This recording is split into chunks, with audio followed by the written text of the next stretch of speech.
उत्तम। अद्भुत पंडित रामकृष्ण। आज मानो वर्षों बाद हम इतना मन से हंसे हैं। और वो अंत की पंक्ति क्या थी पंडित रामकृष्ण? जो जागा नहीं वो भागा नहीं, और जो भागा नहीं वो कछुआ था। आपको आज इतने दिनों पश्चात यूं खुलकर हंसते देख बड़ा अच्छा लग रहा है महाराज। वो कहते हैं ना, जो है सो आज में ही है, इसलिए खुल के हंसते रहो, चाहे सुख हो या दुख। प्राण तो है एक अस्थाई इंद्रधनुष, किसने देखा है काल का मुख? मैंने।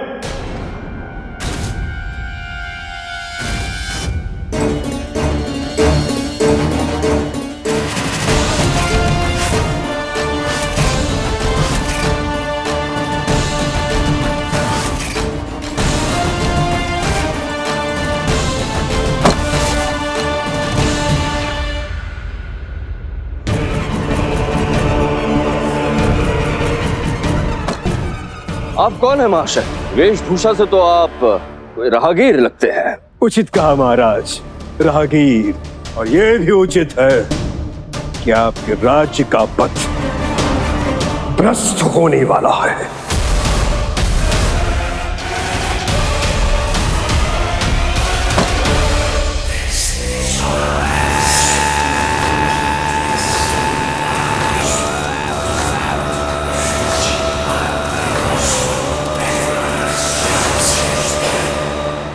कौन हो तुम? तुम्हारा इतना दुस्साहस? पहले तू हमारे राज्य को लेकर ऐसी अशुभ बात कही, और अब भरी सभा में आई ये माया का प्रदर्शन कर रहे? यहाँ हमारे राज्य में आने का तुम्हारा उद्देश्य क्या है? सत्य, सत्य बताने आया हूं मैं। और सत्य सदा कड़वा होता है, और सत्य सदा कल्याणकारी होता है। परंतु ये सत्य आपके राज्य, आपके साम्राज्य, आपकी प्रजा और समस्त विजयनगर के लिए अकल्याणकारी होगा। क्योंकि विजयनगर के पिता, यहाँ के न्यायाधीश की मृत्यु निश्चित है। 3 दिन में आपका अंत होगा महाराज कृष्णदेव राय।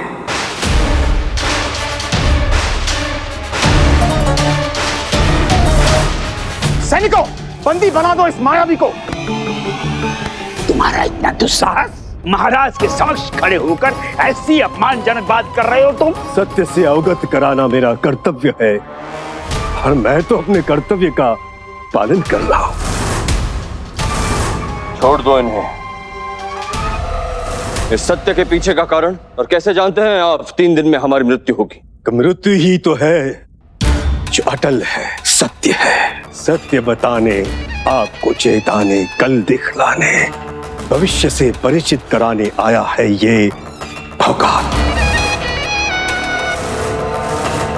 कुदरत ने जिसे भविष्य देखने की अद्भुत भेंट दी है, वो भौकाल। आज प्रातःकाल जब मैं मंदिर के बाहर भिक्षा मांग रहा था, तब आपने गरीबों को सोने की मुद्रा बांटना प्रारंभ किया। 2 मुद्राएं मेरे भी हिस्से में आई। मैंने एक मुद्रा को जलाया और आपका भविष्य देखा कि आपका अंत होने वाला है। और उसकी पुष्टि करने के लिए मैंने दूसरी मुद्रा आपके सामने जलाई अभी। तो आपको आने वाला कल दिखाई देता है? हाँ पंडित रामा, हाँ। और मुझे ये भी दिखाई पड़ चुका है कि ना तो आपको मेरी किसी बात पर भरोसा है, ना ही मुझे आप आसानी से छोड़ोगे। वैसे मैंने तो आपको कोई सोने की मुद्रा नहीं दी, फिर बिना जलाए आप ये सब कैसे जान गए अंतर्यामी महोदय? ये तो आपके दीपक जैसा मुख और अग्नि जैसी आंखें देखकर कोई भी बता सकता है। पर यदि हाँ, आप भी अपना भविष्य जानना चाहते हैं तो लाइए, आपका कोई सोने का आभूषण दीजिए, अभी बता देते हैं आपके तारों की चाल। और आपके भविष्य का हाल। आपकी वेशभूषा जितनी रोचक और विचित्र है, उतनी ही आपकी बातें भी हैं। अब सोने की माला तो है नहीं, ये पीतल का कड़ा है। जलने को ये भी जल सकता है, या आपको केवल सोने की मूल्यवान चीजें ही भाती हैं? वैसे मुझे पता था कि आपके मन में जो डर है कल को लेकर, वो आपको ऐसा करने नहीं देगा। एक क्षण महाराज, फिर तो आप मेरे विषय में बिल्कुल नहीं जानते अंतर्यामी महोदय। ये लीजिए।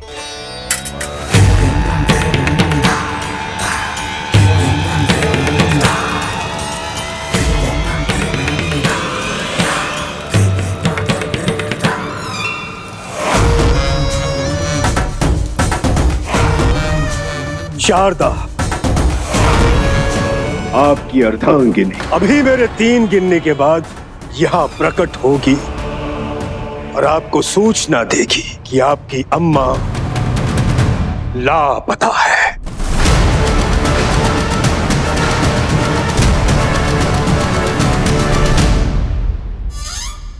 ऐसा तो संभव ही नहीं है।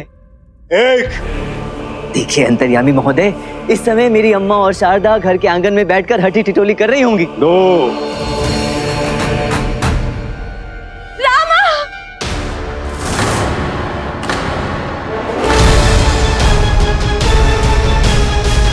रामा अनर्थ हो गया, रामा अनर्थ हो गया। अम्मा कहीं नहीं मिल रही, न जाने कहाँ चली गई, उनको कहाँ ढूंढे। लक्ष्मण औषधि लेने जा रहा था तो अम्मा को मंदिर में छोड़ते हुए गया। अम्मा अभी तक नहीं लौटी तो हम मंदिर गए तो पुजारी जी ने कहा कि आरती के तुरंत बाद वो घर के लिए निकल गई, परंतु अम्मा तो अभी तक घर नहीं लौटी। हम उनको कहाँ ढूंढे, वो कहाँ है, कहाँ होंगी?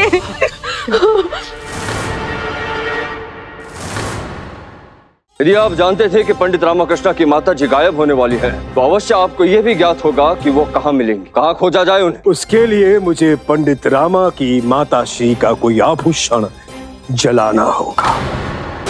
हमारे पास है, अम्मा ने दिए थे। आप तो अंतर्यामी है ना, आप तो अम्मा को ढूंढ सकते हैं। आप चाहे तो हमारे सारे आभूषण ले लीजिए, परंतु ये बता दीजिए कि अम्मा कहाँ है और कैसे मिलेंगी।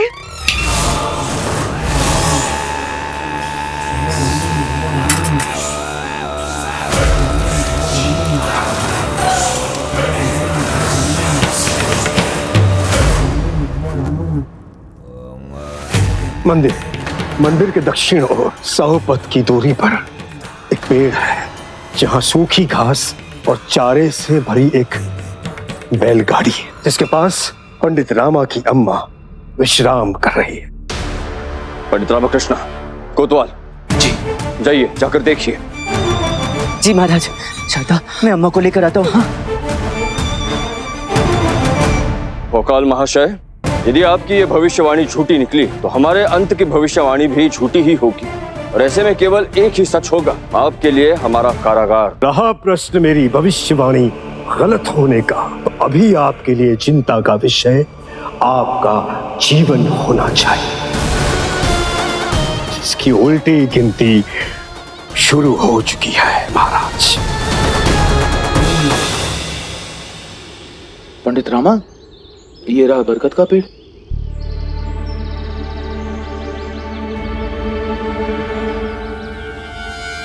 और ये रही घास और चारे से भरी हुई बैलगाड़ी। आइए। अम्मा! पंडित रामा, उस मायावी की बात तो सत्य निकली। आप व्यर्थ संदेह कर रहे थे उस पर। किंतु ये संभव कैसे है कोतवाल महोदय कि माँ, अम्मा, ओ अम्मा,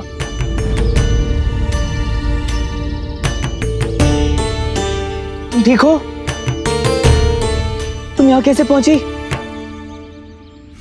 मंदिर से आते समय बहुत थकान महसूस हो रही थी, तो सोचा कि पेड़ के नीचे थोड़ा विश्राम करके थकान दूर कर ले। पता नहीं कब आंख लग गई। तो तुम दिन में तो कभी नहीं सोती हो अम्मा, आज कैसे सो गई?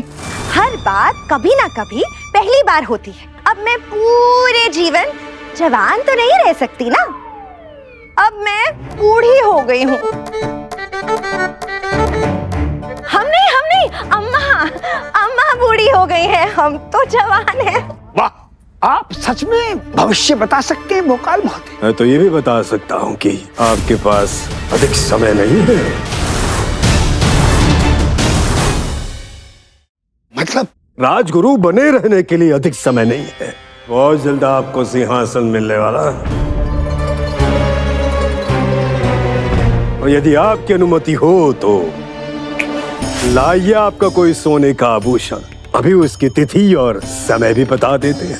हाँ, लीजिए, अवश्य लीजिए। हम जानते थे कि एक दिन हम अवश्य।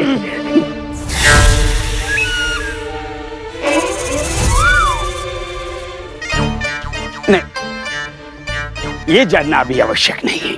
ये बताइए कि महाराज के प्राण कैसे बचाए जा सकते हैं? उसके लिए मुझे यहाँ रहकर ध्यान करना होगा। जब मेरे मस्तिष्क पर छाए काले बादल छट जाएंगे, तब जाके महाराज की मृत्यु का कारण पता चल पाएगा। हाँ, बादल से मुझे याद आया, हम अपना कुछ सामान बाहर छोड़कर आए हैं। अभी वर्षा होगी तो वो सामान भीग जाएगा। मैं उसे लेकर आता हूं। बरसात? बरसात? ऐसी गर्मी में?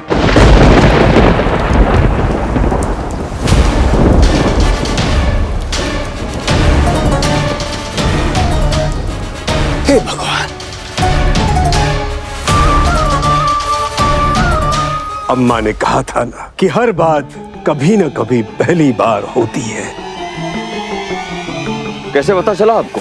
कुदरत की देन, कला भी और श्राप भी।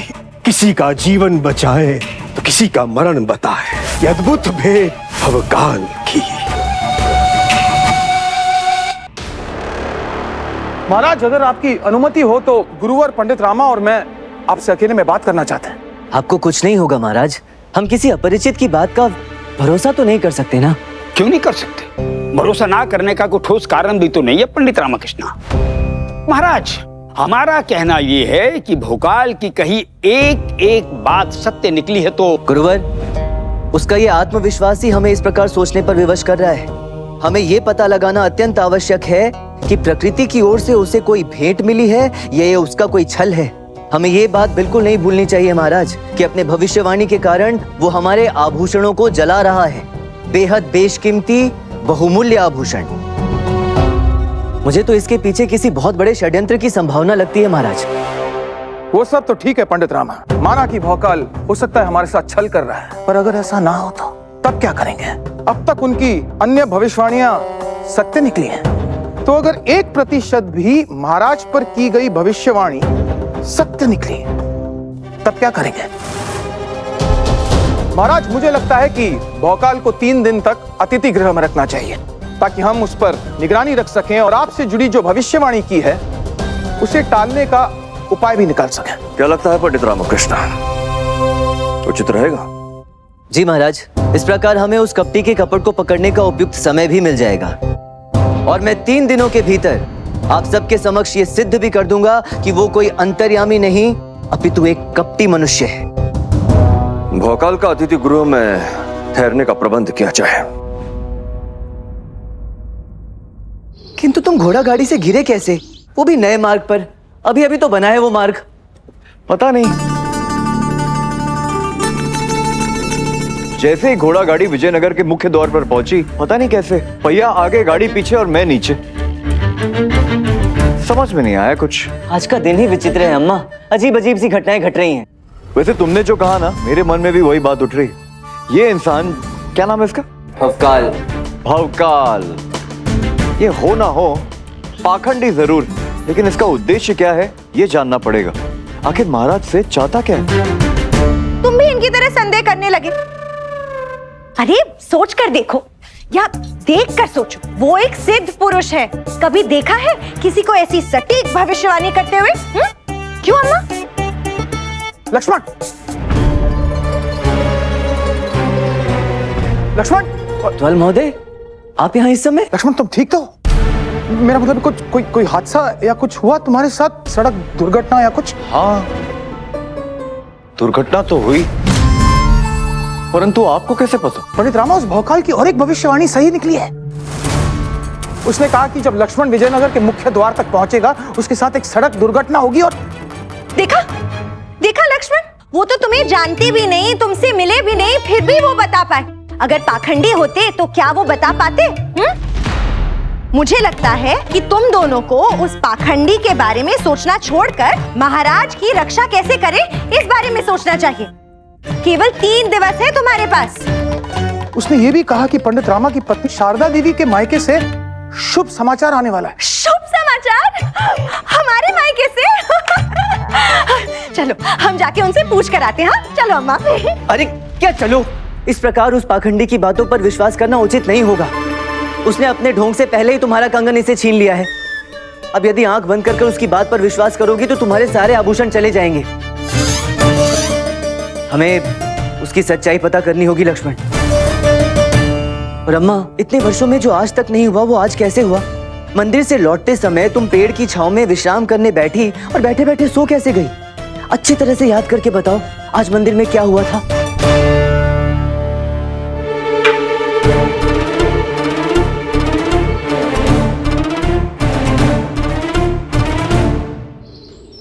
तीन दिन में हमारा अंत होगा ये तो आपने हमें बता दिया, परंतु हम आपसे ये समझना चाहते हैं कि हमारा अंत होगा कैसे। कि हमारा कोई शत्रु हम पर वार करेगा, या कोई दुर्घटना, या फिर हमारा सिंहासन हथियाने के लिए हमारे ही राज्य से कोई हमारे साथ छल करेगा, या इन तीनों में से कोई नहीं। लाइए महाराज, आपका एक आभूषण दीजिए।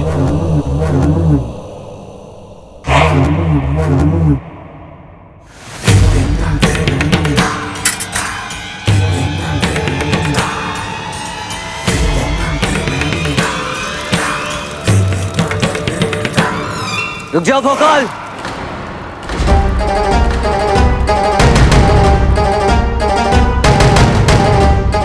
बंद करो अपना ये पाखंड। मैं सोच ही रहा था पंडित रामा कि आप अब तक आए क्यों नहीं। आप यही साबित करने आए हैं ना कि मैं कोई अंतर्यामी नहीं बल्कि एक पाखंडी हूँ। आप अपना भविष्य बता रहे हैं या सत्य? मैं तो कब से आपकी प्रतीक्षा कर रहा हूँ कि किस क्षण आप मुझे नारंगी देंगे। प्यास से गला सूख रहा है पंडित रामा। नारंगी? जी महाराज, यदि मैं गलत नहीं हूं तो कुछ ही क्षणों में पंडित रामा मुझे खाने के लिए नारंगी देंगे। महाराज, अम्मा ने हमें बताया कि जब आज वो मंदिर गई थी तब किसी व्यक्ति ने उन्हें नारंगी दिया था। कौन था वो आदमी? अम्मा को ये तो याद नहीं कि वो व्यक्ति कौन था, किंतु ये देखिए महाराज। महाराज, अम्मा ने इसे आधा खाया और फिर छोड़ दिया, और फिर कुछ ऐसा हुआ जो कि कई वर्षों में कभी नहीं हुआ था। जी महाराज, अम्मा दिन में कभी भी विश्राम नहीं करती, किंतु आज उन्होंने दिन में विश्राम किया क्योंकि उन्होंने ये नारंगी खाई और इसे खाने के पश्चात वो मूर्छित हो गई। इसलिए हमें यह शंका है कि इस नारंगी में कोई ऐसी औषधि मिलाई गई है जिसे खाकर मूर्छित हो जाते हैं। और हमें यह भी शंका है कि वो व्यक्ति जिसने अम्मा को ये नारंगी दी वो और कोई नहीं अपितु भवकाल ही थे। इसलिए अब हम ये चाहते हैं कि भवकाल स्वयं ये नारंगी खाएं। और खाने से पहले ही भोकाल ने बता दिया था कि आप उन पर संदेह करने वाले हैं, और आप संदेह कर रहे हैं। चिंता न करें गुरुवर, जिस प्रकार आपका और कोतवाल का भविष्य उज्जवल हाथों में है, उसी भांति हमारा भविष्य भी सुनिश्चित हाथों में है। लाइए पंडित रामा, ये नारंगी हमें दीजिए जिसमें आपके अनुसार हमने कोई औषधि मिलाई।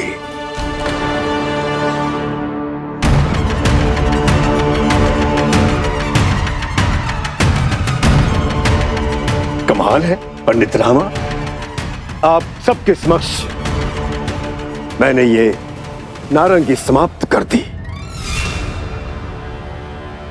आपके अनुसार तो अब तक मुझे मूर्छित हो जाना चाहिए था। क्यों पंडित रामा? क्या सोच रहे हो लक्ष्मण?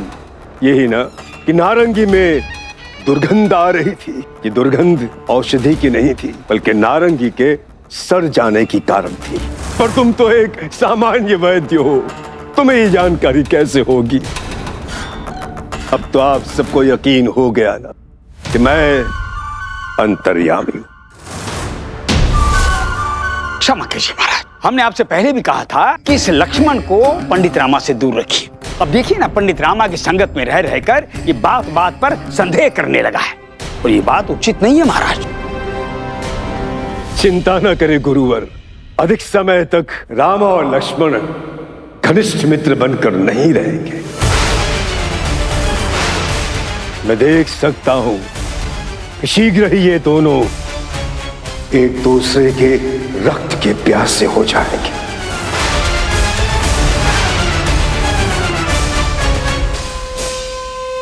आप अपने भविष्य के बारे में सोचेंगे तो बेहतर होगा भौकाल। उचित कहा आपने पंडित रामा, किंतु मेरे भविष्य से अधिक चिंता महाराज के भविष्य की है, क्योंकि मेरे मस्तिष्क के बादल छट चुके हैं। मुझे साफ दिख रहा है महाराज का अंत कैसा होगा। यही नहीं, अपितु कौन करेगा इनका अंत? कैसे होगा? कौन करेगा? न कोई युद्ध होगा, न दुर्घटना, विष पिलाकर अंत करेगा महाराज का कोई अपना। अर्थात कौन करेगा? महाराज को विष दिया जाएगा उसके द्वारा जिस पर महाराज भरोसा करते हैं, और ऐसा करने वाला इस समय इस कक्ष में उपस्थित है।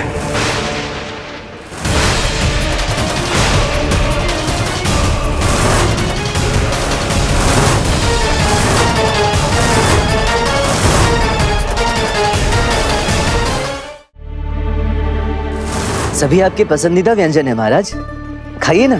सोच क्या रहे हैं? यह है कि भोकाल की भविष्यवाणी के अनुसार हमारी मृत्यु विष खाकर होगी। न कोई युद्ध होगा, न दुर्घटना, विष पिलाकर अंत करेगा महाराज का कोई अपना। और आप में से ही कोई हमारा अपना हमारे भोजन में विष मिलाकर खिलाएगा। महाराज, ये भोजन हम चख चुके हैं। वो क्या है ना कि भोकाल की भविष्यवाणी के बाद हम में से किसी को भी एक दूसरे पर भरोसा नहीं रहा।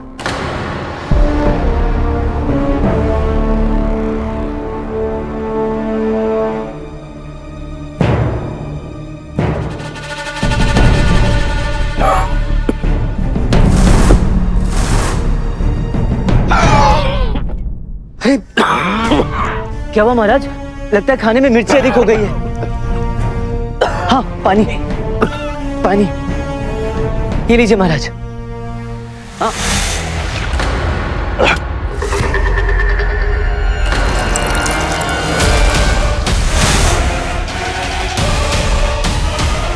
जल ही जीवन है महाराज, और अब जल का आपके जीवन से क्या संबंध? हमारे साथ इतना बड़ा विश्वासघात किया, अब भी जानना है आपको महाराज? ये जानना वरना छोड़ दीजिए। अभी आपको विश्राम की आवश्यकता है, सदा के लिए। उचित कहा कोतवाल महोदय, किसी ने आपसे आपकी आखिरी इच्छा भी नहीं पूछी। हमारे साथ इतना बड़ा फल। कोई बात नहीं महाराज, आपकी आखिरी इच्छा के रूप में आपकी ये बड़ी प्रतिभा बनवा देंगे विजयनगर के मुख्य द्वार पर। अवश्य।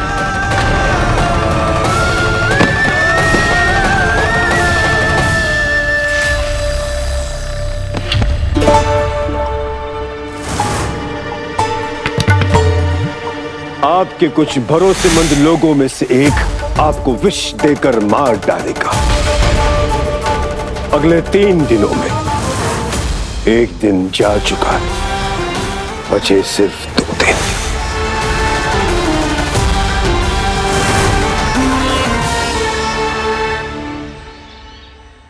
भोकाल ने कहा कि हमारे गांव से कोई शुभ समाचार आने वाला है।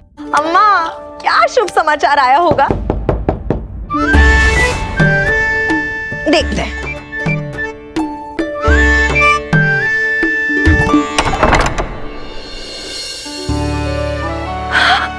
अरे जगम्मा का क्या?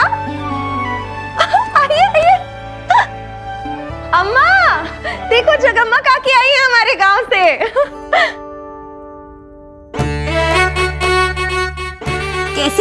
काकी? शारदा बेटी, मैं तुम्हारे लिए एक शुभ समाचार लेकर आई हूँ। कैसा शुभ समाचार काकी? तुम्हारे बाबा को इस वर्ष खेती में बहुत फायदा हुआ है और फसल भी बहुत अच्छी हुई है। तुम्हारी माँ और तुम्हारे नाना तो रातों रात धनी हो गए। ये तो बहुत ही बड़ा और बहुत शुभ समाचार है काकी। सुना कितना बड़ा और शुभ समाचार आया है हमारे गांव से। काल महाराज तो इतने बड़े अंतर्यामी निकले। काल महाराज की जय।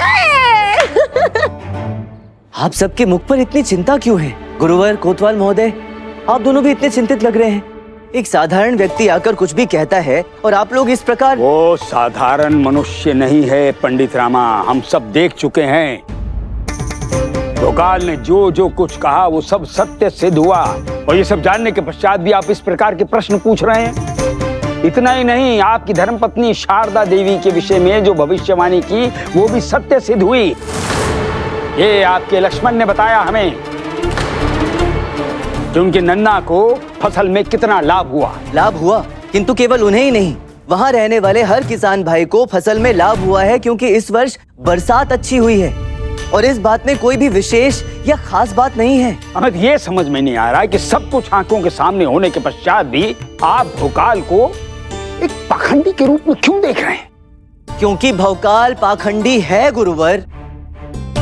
और तुम्हें क्या आवश्यकता थी शारदा के नन्ना के फसल के विषय में गुरुदेव को कुछ भी बताने की? मुंह से निकल गया। एक क्षण पंडित रामा, महाराज ये तो कमाल हो गया। भोकाल ने ये भविष्यवाणी की थी कि पंडित रामा और लक्ष्मण के बीच झगड़ा होगा और ये झगड़ रहे। मैं देख सकता हूँ शीघ्र ही ये दोनों एक दूसरे के रक्त के प्यासे हो जाएंगे। ये सब क्या हो रहा है पंडित रामकृष्ण? महाराज, मेरी समझ के बाहर है, कुछ ठीक नहीं लग रहा। आप चिंतित ना हो महाराज, हमारे रहते आपके भोजन को कोई देख भी नहीं सकता महाराज। विष मिलाना तो बहुत दूर की बात है। आप भूल रहे हैं गुरुवर, भवकाल ने यह कहा था कि महाराज के भोजन में हम में से कोई एक विष मिलाएगा। हम में से कोई एक, इसमें आप भी आते हैं, है ना? हाँ, हम कैसी बातें कर रहे हैं आप? कदापि नहीं, ऐसा हो ही नहीं सकता। हम तो महाराज की परछाई हैं। किसी भी प्रकार के कष्ट को, किसी भी प्रकार के संकट को महाराज से पहले हमें छूकर जाना होगा। तो बस निर्णय हो गया महाराज। महाराज के भोजन का निरीक्षण आप करेंगे गुरुवर, और महाराज के भोजन ग्रहण करने से पहले आप भोजन ग्रहण करेंगे। ठीक है? हाँ, ठीक, हम करेंगे। किंतु पंडित रामा, लक्ष्मण और आप तीनों में से कोई भी भोजन के समीप नहीं आएगा, क्योंकि हमें आप में से किसी पर भी भरोसा नहीं है। देखिए महाराज, वो अंतर्यामी महोदय ये कर रहे हैं हमारे साथ, इस प्रकार हमारे बीच फूट डाल रहे हैं। गुरुवर को हम पर भरोसा ही नहीं है। अब तो शीघ्र ही उस अंतर्यामी महोदय की सच्चाई सबके समक्ष लानी पड़ेगी। इसकी भविष्यवाणी के अनुसार अब आपके पास केवल 2 दिन है पंडित रामकृष्ण, अन्यथा बहुत देर हो जाएगी। महाराज, मैं चाहता हूँ कि आप भोकाल महोदय को हमारे साथ चौसर खेलने के लिए आमंत्रित करें।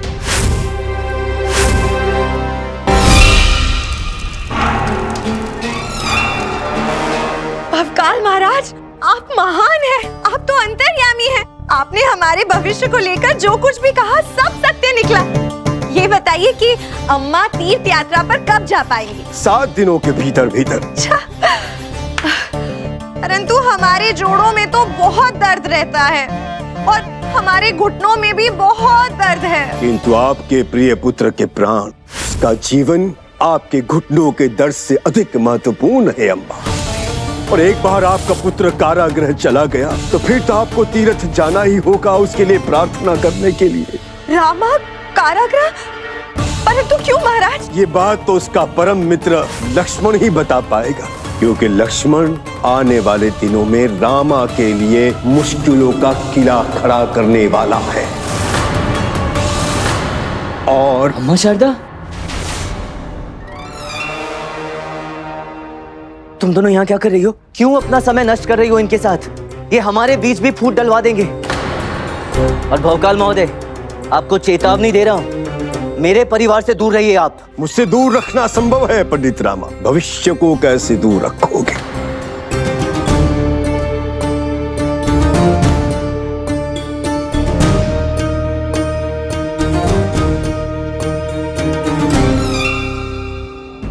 आपने अम्मा और शारदा भाभी से क्या कहा? भविष्य दिखलाया। आप कहे तो आपका भविष्य भी देख लूं, या फिर अपने अतीत की भांति अपने भविष्य से भी डर लगता है आपको लक्ष्मण?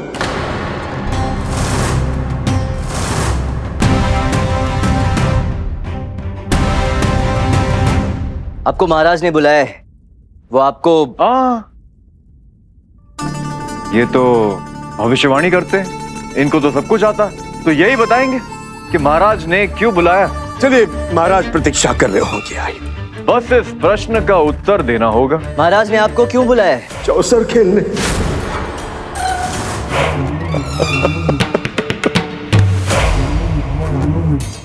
ये कैसे संभव है? दिन में काली रात असंभव, रेगिस्तान में भारी बरसात असंभव, जो बोलूं वो सच हो जाए, चुना हो सच वो बात असंभव।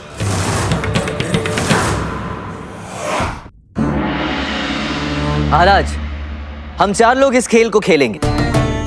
मैं, भवकाल महोदय, गुरुवर और कोतवाल महोदय। लक्ष्मण हमारे इस खेल की व्याख्या करेंगे। उचित है, मैं परीक्षा के लिए तैयार हूं, परंतु चौसर का खेल तो संयोग का खेल है, इसमें भविष्यवाणी कहां से आ गई? इस खेल के द्वारा आप मेरी परीक्षा कैसे ले सकते हैं पंडित रामा? खेल के नए नियमों के माध्यम से भवकाल महोदय। इसलिए तो इस खेल को खेलने के लिए कुछ नए नियम बनाए गए हैं। हर खिलाड़ी को पासा फेंकने से पूर्व ये बताना होगा कि कौन सा अंक आने वाला है। तभी स्पष्ट होगा कि आप और आपकी भविष्यवाणी में कितनी सत्यता है। आ गया है महाराज? तो पहला पासा फेंकते हुए मेरे प्रिय मित्र पंडित रामा। पंडित रामा, आपको क्या लगता है कौन सा अंक आएगा? मेरे विचार से मुझे आएंगे 3। ये अरे आया 7। ये तो गलत हो गया, किंतु कोई बात नहीं। मैं कौन सा अंतर्यामी भौकाल महोदय हूँ। 7 घर चलने के बाद पंडित रामा, और अब हमारी आई कोतवाल महोदय की। कोतवाल महोदय, आपको क्या लगता है कौन सा अंक आएगा? 4। और परंपरा को कायम रखते हुए कोतवाल महोदय हर बार की तरह गलत। और अब बारी है गुरुवर की। गुरुवर जी, आपको क्या लगता है कौन सा अंक आएगा? हमारा अनुमान है 7 आएगा। आइए देखें। 7। अरे वाह, तो सत्य सिद्ध हो गया। अंतर्यामी तो हम भी नहीं है पंडित रामा। हाँ। और अब बारी है हमारे मुख्य अतिथि अंतर्यामी महोदय की। क्या लगता है कौन सा अंक आएगा? 9 अंक आएंगे। और ये फेंका पासा और आने वाला है 9। ये तो कमाल हो गया। जो इंसान हर किसी की भविष्यवाणी करता फिरता है, एक मामूली से चौसर के खेल में ये नहीं बता पाया कि कौन सा अंक आने वाला। कोई बात नहीं, शायद अगली बार सत्य हो जाए अंतर्यामी महोदय।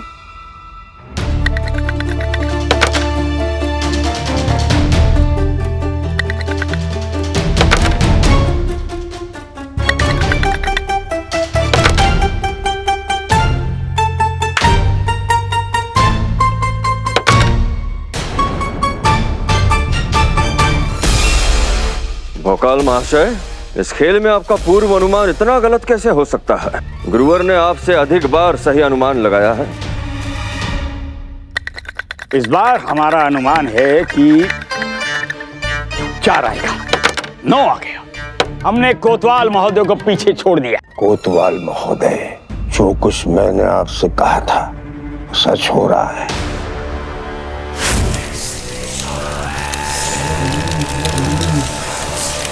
वाह, सुंदर। आपका भविष्य तो बड़ा ही सुनहरा है कोतवाल महोदय। अति शीघ्र आप महामंत्री घोषित किए जाएंगे, परंतु गुरुवर से सावधान रहिएगा, वो आपकी उन्नति में बाधक बन सकते हैं।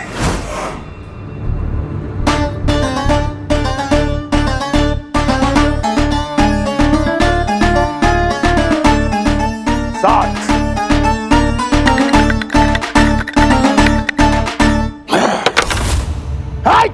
सात,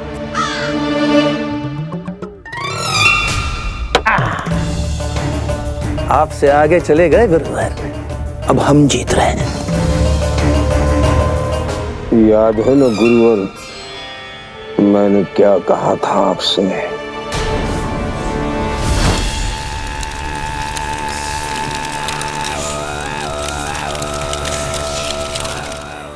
गुरुवर, अति शीघ्र आप किलाड़ी की महाराज के रूप में जाने जाएंगे। बहुत आदर, बहुत सम्मान मिलेगा आपको। किंतु कोतवाल से सावधान रहिएगा, वो आपको हर खेल में हराने के विषय में ही सोचते हैं। रुकिए, अधिक प्रसन्न होने की आवश्यकता नहीं है। आप बेईमानी कर रहे हैं। आप एक घर अधिक चले। व्यर्थ ही आपको ईर्ष्या हो रही है हमसे। हमें ईर्ष्या की कोई आवश्यकता नहीं है। आपने एक घर अधिक चला है, एक घर पीछे हटिए आप। हम तो नहीं हटेंगे गुरुवर, तनिक खेल पे ध्यान दीजिए। चलिए चलिए, चाल आपकी है। लीजिए, इसी की तो आशंका थी मुझे कि इस खेल में कोई तो बेईमानी करेगा। लीजिए। ये कोतवाल ही है वो। क्यों, आप क्यों नहीं हो सकते? आपको हमसे समस्या क्या है? जो अंक हमने कहा था वो आया तो हम चले, इसमें बेईमानी कहां से हुई? भोकाल महोदय बिल्कुल सही कह रहे हैं। ये कोतवाल बेईमान है। अरे क्या बेईमान बेईमान लगा के बेईमानी कर रहे हैं आप। देख रहे हैं, पूरी सभा देख रही है कि बेईमानी आप कर रहे हैं। बेईमानी की है आपने। आप झूठ बोल रहे हैं। देखिए, आप बेईमानी कर रहे हैं, ऊपर से आपको नहीं करेंगे हम। गुरुवर, कोतवाल महाशय, ये किस तरह का व्यवहार है? हम अभी जीवित हैं, आपके समक्ष हैं, फिर भी इस तरह का व्यवहार? मत भूलिए कि हम आपके महाराज हैं। क्या आपने हमें महाराज मानना छोड़ ही दिया है क्योंकि आपको लगता है कि हमारी मृत्यु होने वाली है? नहीं महाराज, कृपा करके ऐसी बातें ना करें, कुछ नहीं होगा आपको। क्षमा प्रार्थी है महाराज, लेकिन आपने देखा शुरुआत गुरुवर ने की। नहीं महाराज, हमने आरंभ नहीं किया, इन्होंने आरंभ किया। सब इन्होंने आरंभ किया। नहीं, क्षमा महाराज। महाराज, मैं तो पहले से ही जानता था कि इस खेल का अंत क्या होगा। तो मैं अंकों का सही अनुमान लगा पाया या नहीं, इससे क्या फर्क पड़ता है? खेल तो ठीक तरह से खेला ही नहीं गया। महाराज, मैंने ही आपको बताया था कि 3 दिन में आपकी मृत्यु हो जाएगी, और पहले दिन के अंत तक मैं आपको ये भी बता चुका था कि विष देने वाला आपका कोई अपना होगा, जो यहाँ उपस्थित लोगों में से एक होगा। और आज दिन के अंत तक मैं आपको उसका नाम भी बता दूंगा, पर न जाने क्यों पंडित रामा नहीं चाहते कि वो नाम सामने आए। पता नहीं क्यों पंडित रामा मेरी परीक्षा लिए जा रहे हैं। क्षमा कीजिएगा, मगर ये किसी अपमान से कम नहीं है। तो अब आज्ञा दीजिए महाराज, न केवल आपके महल से बल्कि विजयनगर से भी। काश महाराज, मैं आपको आपके सुनहरे भविष्य के बारे में सब कुछ बता पाता, परंतु अब मुझे आज्ञा दे महाराज। रुक जाइए, आप कहीं नहीं जाएंगे भोकाल महाशय।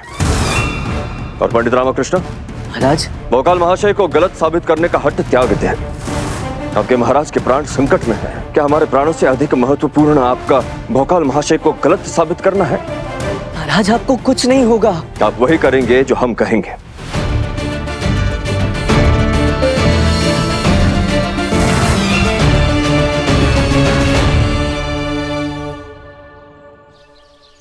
रामा, ये ना मन को शांत रखने का समय, और थोड़ा धीरे चलो, ये अब तक ठीक नहीं हुआ।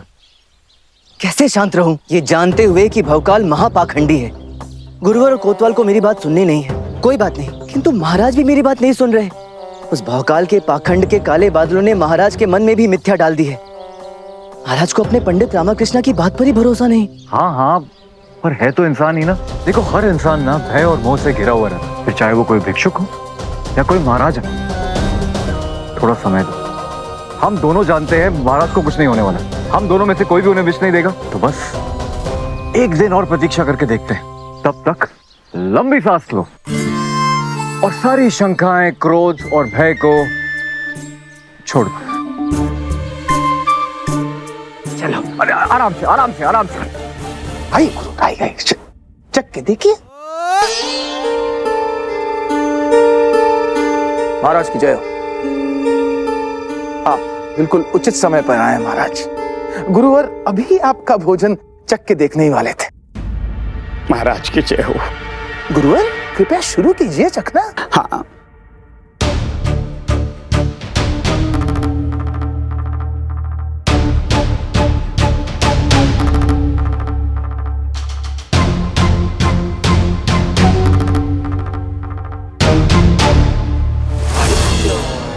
ये क्या कर रहे हैं आप गुरुवर? आप चखने वाले थे ना? क्षमा कीजिए महाराज, वो क्या है ना कि महाराज हमें आपकी अत्यधिक चिंता रहती है महाराज। यदि हमें कुछ हो गया तो आपकी रक्षा कौन करेगा, आपकी देखभाल कौन करेगा? हमें तो 100 धनी मनी मिल जाएंगे महाराज, लेकिन आपको हम जैसा कहाँ मिलेगा महाराज, नहीं ना? इसलिए महाराज हमने निर्णय लिया है कि राज भोज सर्वप्रथम धनी मनी चखेंगे, उसके उपरांत हम चखेंगे। जी महाराज। धनी बेटा है? जी गुरुजी। दही कैसा है? अच्छा है। कोई मिलावट तो नहीं? अभी तक तो पता नहीं चली गुरुजी। हाँ, अब हम चखते हैं।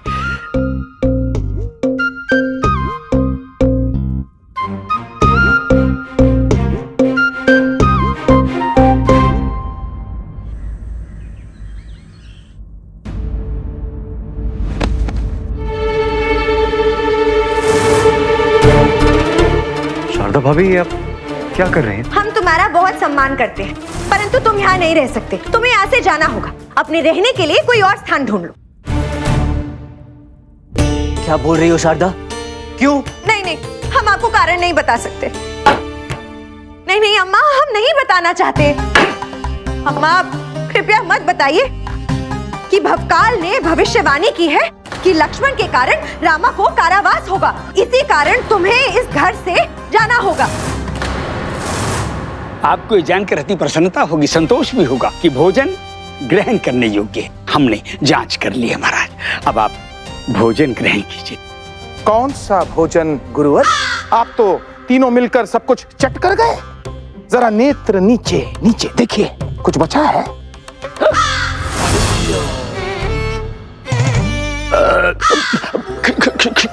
क्षमा महाराज, अभी हम दूसरा भोजन लगवाते हैं। इसकी कोई आवश्यकता नहीं हो गुरु, हमारी भूख समाप्त हो गई। महाराज की जय हो।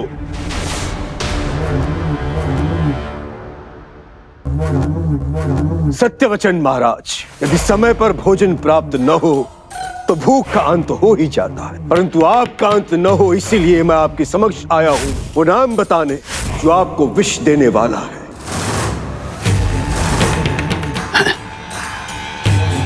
और आपकी मृत्यु के पीछे जिसका हाथ होगा। कौन है वो? कर्म से जोगी, नाम से योगी, परंतु सोच से रोगी। आपका अपना, आपका प्रिय पंडित रामाकृष्ण।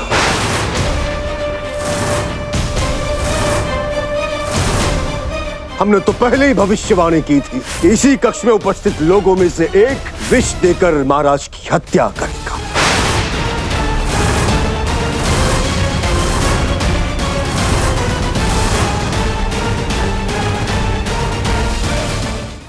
हे माँ काली, अम्मा शारदा, तुम दोनों उस पाखंडी की बातों में क्यों आ रही हो? अरे उसने यूं ही कुछ भी बोल दिया और तुमने बिना सोचे समझे उसकी बात पे भरोसा करके निर्णय भी ले लिया। शारदा भाभी, यदि आपको सच में लगता है कि मेरे कारण रामा को कोई संकट आ सकता तो मैं इसी क्षण यहाँ से कहीं बहुत दूर चला जाता। नहीं लक्ष्मण, तुम कहीं नहीं जाओगे। तुम क्यों चिंतित हो रहे हो? जब चिंता का विषय है तो चिंतित नहीं होगे। उनकी शक्लें देख। तुम्हें उनके बारे में सोचना चाहिए। मुझे जिसके विषय में सोचना चाहिए मैं सोच रहा हूँ। अपने मुख पर ताला लगाओ और दोनों हाथों से अपना सामान उठाकर भीतर रखो। जाओ। नहीं लक्ष्मण, रामा नहीं।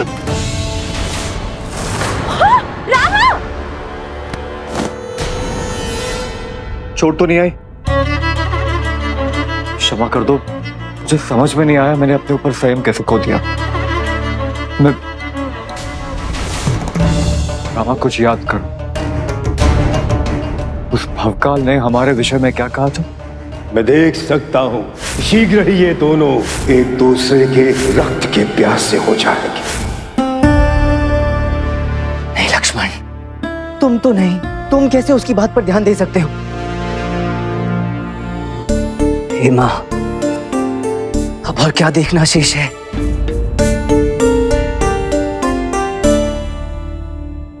बहुत हो गया। कल की बात करते करते आपने अपने आंच पर ही कुल्हाड़ी मार ली है भवकाल महोदय। समय आ गया है आपको सबक सिखाने का, वो भी आप ही के तरीके से। महाराज, मैं भला आपको विष दूंगा?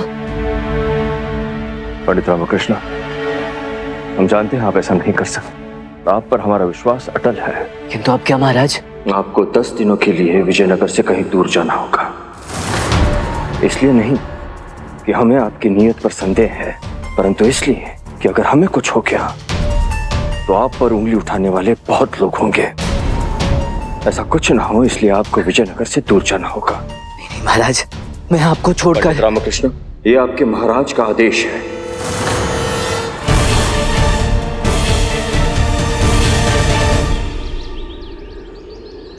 भवकाल महाशय के भविष्यवाणी के अनुसार आज आपके जीवन का अंतिम दिन है। आपने कल मुझे आदेश दिया था कि मैं 10 दिनों के लिए विजयनगर छोड़कर चला जाऊं, किंतु एक सूचना मैं आपको आज देना चाहता हूं महाराज, कि मैं केवल 10 दिनों के लिए नहीं बल्कि हमेशा हमेशा के लिए विजयनगर छोड़कर चला जाऊंगा।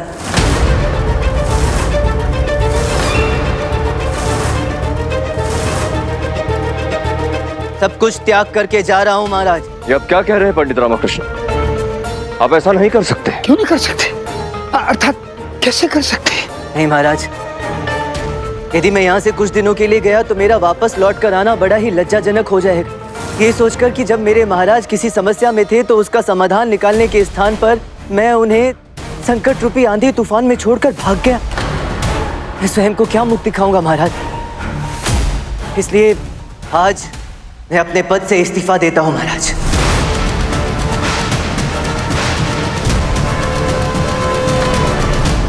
एक याचना और भी है।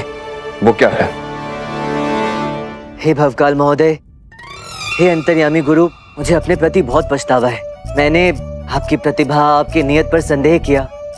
कृपया मुझे क्षमा करें। आप तो सच में महान हैं, अंतर्यामी हैं। इसलिए मैं चाहता हूं कि मेरा पद और मेरा स्थान अब आप ग्रहण करें।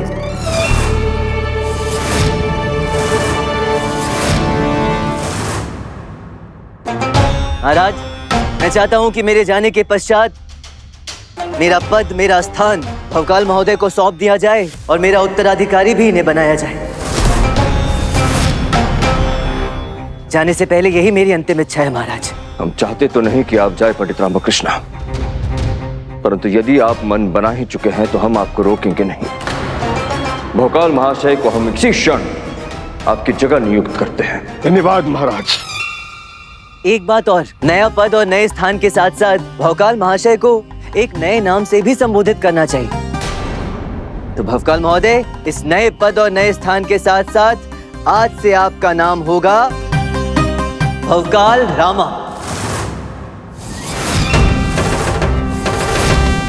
भवकाल रामा। धन्यवाद पंडित रामा, धन्यवाद आपकी क्षमा याचना और आपके इस आदर के लिए।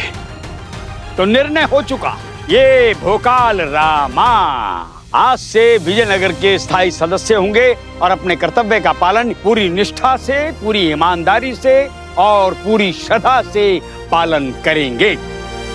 क्यों भोकाल रामा? सत्य वचन, 100% सत्य वचन। भोकाल रामा की भोकाल रामा की भोकाल रामा की भोकाल रामा की भोकाल रामा की भोकाल रामा की। क्यों किया ऐसा? तुमने मुझसे बात करना आवश्यक भी नहीं समझा? बस कुछ भी सोचा समझा और चल दिए, और अपनी पद भी त्याग दी। कमाल करते हो।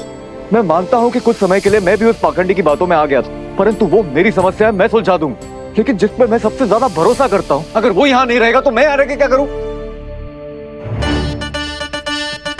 ये भावनात्मक प्रकार के व्यक्ति तुम लगते नहीं हो। कहते भी हो भरोसा है, और अपने मित्र को इतना भी नहीं जानते कि ये मेरी खेल का एक पड़ाव है। मतलब? बाघ जब 2 कदम पीछे लेता है तो इसका मतलब ये नहीं कि वो डर गया है। इसका मतलब ये है कि अब वो और भी ऊंची छलांग मारकर अपने शिकार पर वार करेगा। मैं भी केवल 1 दिन के लिए पीछे हट रहा हूँ लक्ष्मण, अपने मौसेरे भाई के यहाँ जा रहा हूं। इसलिए नहीं कि डर गया हूँ, बल्कि इसलिए कि और भी ऊंची छलांग मारकर मुझे उस भौकाल महोदय पर वार करना है। बस तब तक तुम यहीं रहना और जैसा मैं कहूँ वैसा ही करना। एक सामान्य मनुष्य, एक कपटी, विजयनगर के विशाल साम्राज्य का अष्टदिग्गज मंत्री जो बन गया है, भौकाल से भौकाल रामा। और ये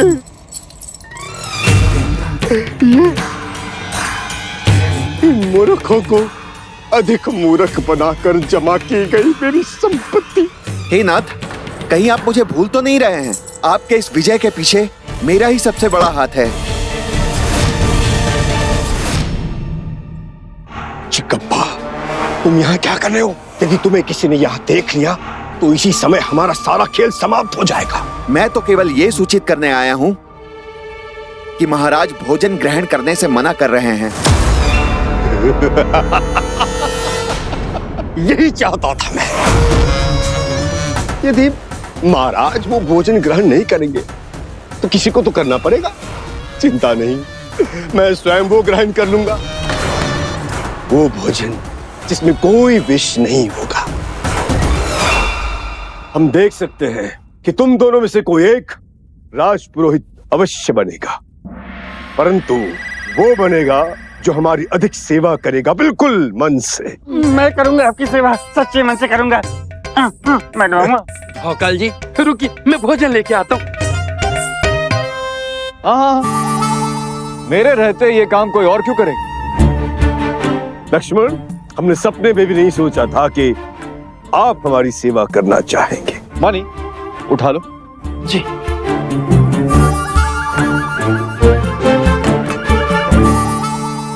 भौकाल रामा, मैं आपके लिए शाही भोजन लाया।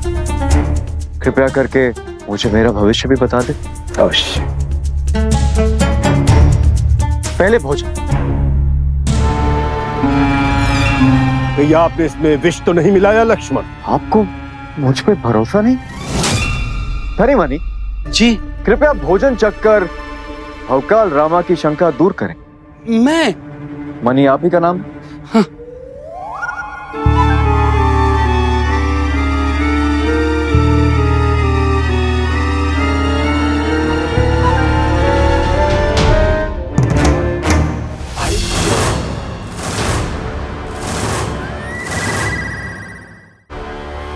हाँ, सही है, सही है। भौकाल जी, आप इसे खा सकते हैं। ये लीजिए। अब हमें आप पर भरोसा हो गया लक्ष्मण।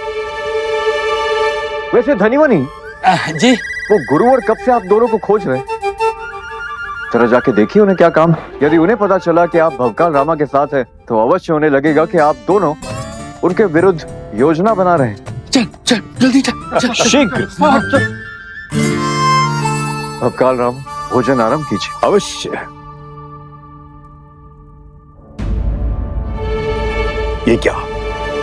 ना तो इसमें नमक है, ना कोई स्वाद। इस तरह सत्कार करेंगे आप अपने नए मंत्री का? नहीं नहीं भौकाल रामा, मैं चक्कर देखूं।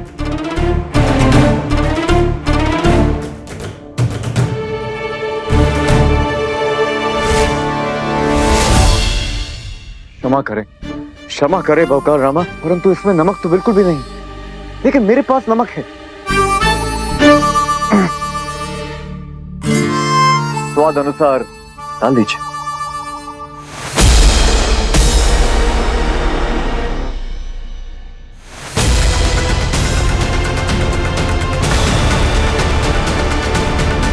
रुकिए भौकाल राम। लक्ष्मण, ये भोजन कहाँ से लाए हो तुम? मैंने महाराज और भौकाल रामा के लिए भोजन बनाया था, परंतु ये महाराज की थाली यहाँ ले आए। क्षमा करें, भूल हो गई मुझसे। आपको प्रसन्न करने के लिए बहुत उतावला था ना, तो दोनों थालियों में अंतर समझ नहीं पाया। मैं बस ये उठाकर ले आया, मैं अभी बदल देता। लाइए, मुझे दीजिए। उठाइए। महाराज भोजन ग्रहण करेंगे, क्योंकि हमारी भविष्यवाणी के हिसाब से वो भोजन ग्रहण करने से मना करने वाले। हम बता चुके हैं हमें भोजन नहीं करना। भौकाल रामा के भविष्यवाणी के अनुसार यदि हमने ये भोजन ग्रहण किया तो ये हमारा अंतिम भोजन होगा। महाराज आप व्यर्थ ही चिंतित हो रहे हैं, धनी है ना जांच करने की। गुरुजी, मेरा पेट भरा हुआ है। गुरुजी,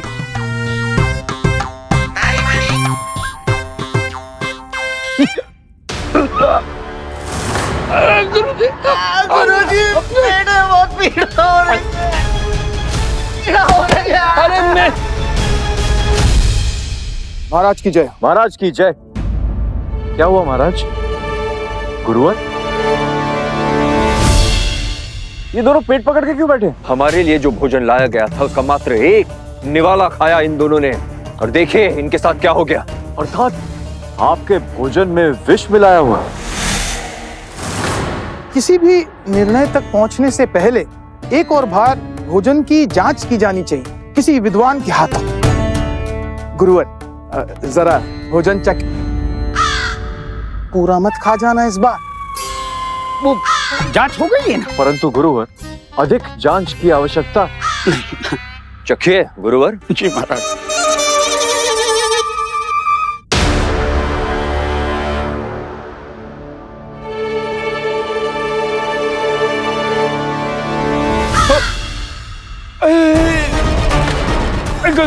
इतना खा लिया हमने। क्या हुआ? क्या खिला दिया? रसोईया कहाँ है? कोतवाल महाशय, राज रसोइयों को बुलाया जाए। आइए महोदय। क्या ये भोजन तुमने स्वयं अपने हाथों से बनाया?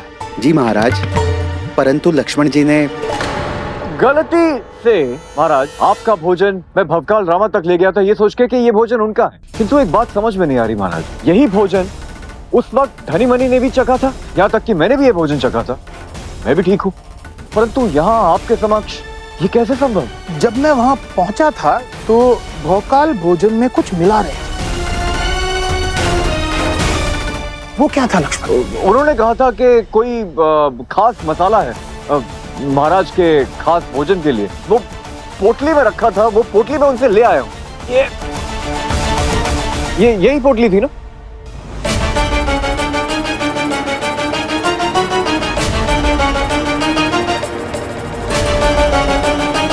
ये कोई मसाला नहीं, कीटनाशक है। भौकाल रामा को दरबार में बुलाया जाए। बात क्या है महाराज? क्या आपने हमारे भोजन में विष मिलाया है? नहीं नहीं महाराज, मैं भला ऐसा क्यों करूंगा? मैं तो आपके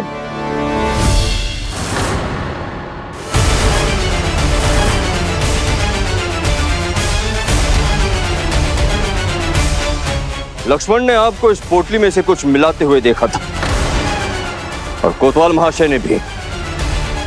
महाराज, इस पोटली में तो नमक है, और स्वयं लक्ष्मण ने मुझे ये पोटली दी थी। आप तो भरी सभा में झूठ कह रहे हैं भवकाल रामा। मैंने कब दी आपको पोटली? उल्टा जब मैंने आपसे कहा कि गलती से महाराज का भोजन मैं आपके पास ले आया हूँ, तो आपने यही पोटली निकालकर मुझसे कहा कि महाराज के खास भोजन में मेरा खास मसाला तो पड़ना ही चाहिए। झूठ झूठ कह रहा है ये। महाराज, मैं क्यों झूठ कहूंगा? कोतवाल महोदय ने खुद अपनी आंखों से देखा है। लक्ष्मण ने आपके भोजन में विष खोला। लक्ष्मण आपको मारना चाहता है महाराज। वाह वाह,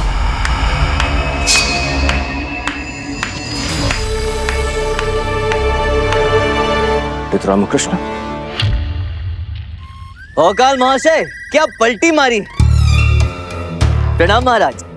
आपकी भविष्यवाणी तो ये थी ना कि मैं अथवा गुरुवर अथवा कोतवाल ही हैं जो महाराज की हत्या का प्रयास करेंगे, क्योंकि मुझे अच्छी तरह से याद है जब आपने भविष्यवाणी की थी उस समय आपने ये कहा था कि जो भी महाराज की हत्या करेगा वो उस समय उस कक्ष में उपस्थित था, किंतु लक्ष्मण उस समय वहां था ही नहीं। और भवकाल महाशय की भविष्यवाणी कहाँ गलत होती है? क्यों भवकाल राम? अब कहना क्या चाहते? महाराज, पंडित रामा की बात उचित है। इन्होंने रामा का ही नाम लिया था, किंतु पंडित रामा तो यहाँ थे नहीं। तो इसका अर्थ ये हुआ कि इनकी भविष्यवाणी गलत है। हाँ, सोचने में चूक हो रही है गुरुवर। भला इनकी भविष्यवाणियां गलत कैसे हो सकती हैं? इन्होंने अपनी भविष्यवाणी में रामा शब्द का प्रयोग किया था महाराज। अब ये हम सब जानते हैं कि मेरे यहाँ से जाने के पश्चात ये शब्द रामा इन्हीं के नाम से जुड़ गया है। उचित कहा ना? भवकाल रामा। इसका अर्थ ये हुआ कि भोकाल महाशय ने स्वयं को लेकर ही भविष्यवाणी कर दी थी, जिसके अनुसार यही हमें विष देने वाले थे। नहीं महाराज, मैं भला ऐसा क्यों करूंगा? अरे क्यों नहीं करेंगे? आप ही ने तो कहा था आप केवल भविष्य देख सकते हैं, उसे टाल नहीं सकते, क्योंकि उस पर आपका कोई नियंत्रण नहीं है। और अपनी उसी भविष्यवाणी को सत्य सिद्ध करने के लिए आप महाराज को मारना चाहते थे, किंतु उससे पहले ही हम सब ने मिलकर उसे सच होने से पहले ही टाल दिया। ये सत्य नहीं है महाराज। भला मैं आपको विष देने के बारे में क्यों सोचता? पंडित रामा मुझे फंसाना चाहते। आप खुद ही सोचिए महाराज, अगर मैं आपको विष देने के बारे में सोचता भी तो आपके समक्ष विष की भविष्यवाणी क्यों करता? क्योंकि कोई भविष्यवाणी है ही नहीं। ना ही आप एक भविष्य वक्ता हैं, ना अंतर्यामी। आप एक पाखंडी हैं। मैं पाखंडी नहीं हूँ, मैं अंतर्यामी हूँ। मेरी भविष्यवाणी कभी गलत नहीं हो सकती। इस समय भी मैं स्पष्ट देख सकता हूँ महाराज बहुत बहुत वर्षों तक जीवित रहेंगे। पंडित रामा किलाड़ी के महाराज बनेंगे और धनी मनी ये जहाँ है वहीं रहेंगे। बस कीजिए अपना ये ढोंग भोकाल महाशय। अब हम आपसे केवल एक प्रश्न करेंगे, उसका हमें सीधा सीधा उत्तर चाहिए, हाँ या ना में। क्या आप भविष्य देख सकते हैं? अवश्य देख सकते हैं महाराज। हम बस यही नहीं समझ पाए कि ये स्वयं के विषय में ही बात कर रहे थे। आप सचमुच महान हैं अंतर्यामी महोदय। बस आपकी यही महानता आज आपके अंत का कारण बन गई, क्योंकि अब आपको महाराज के भोजन में विष मिलाने के अपराध में मृत्यु दंड मिलने से कोई नहीं रोक सकता।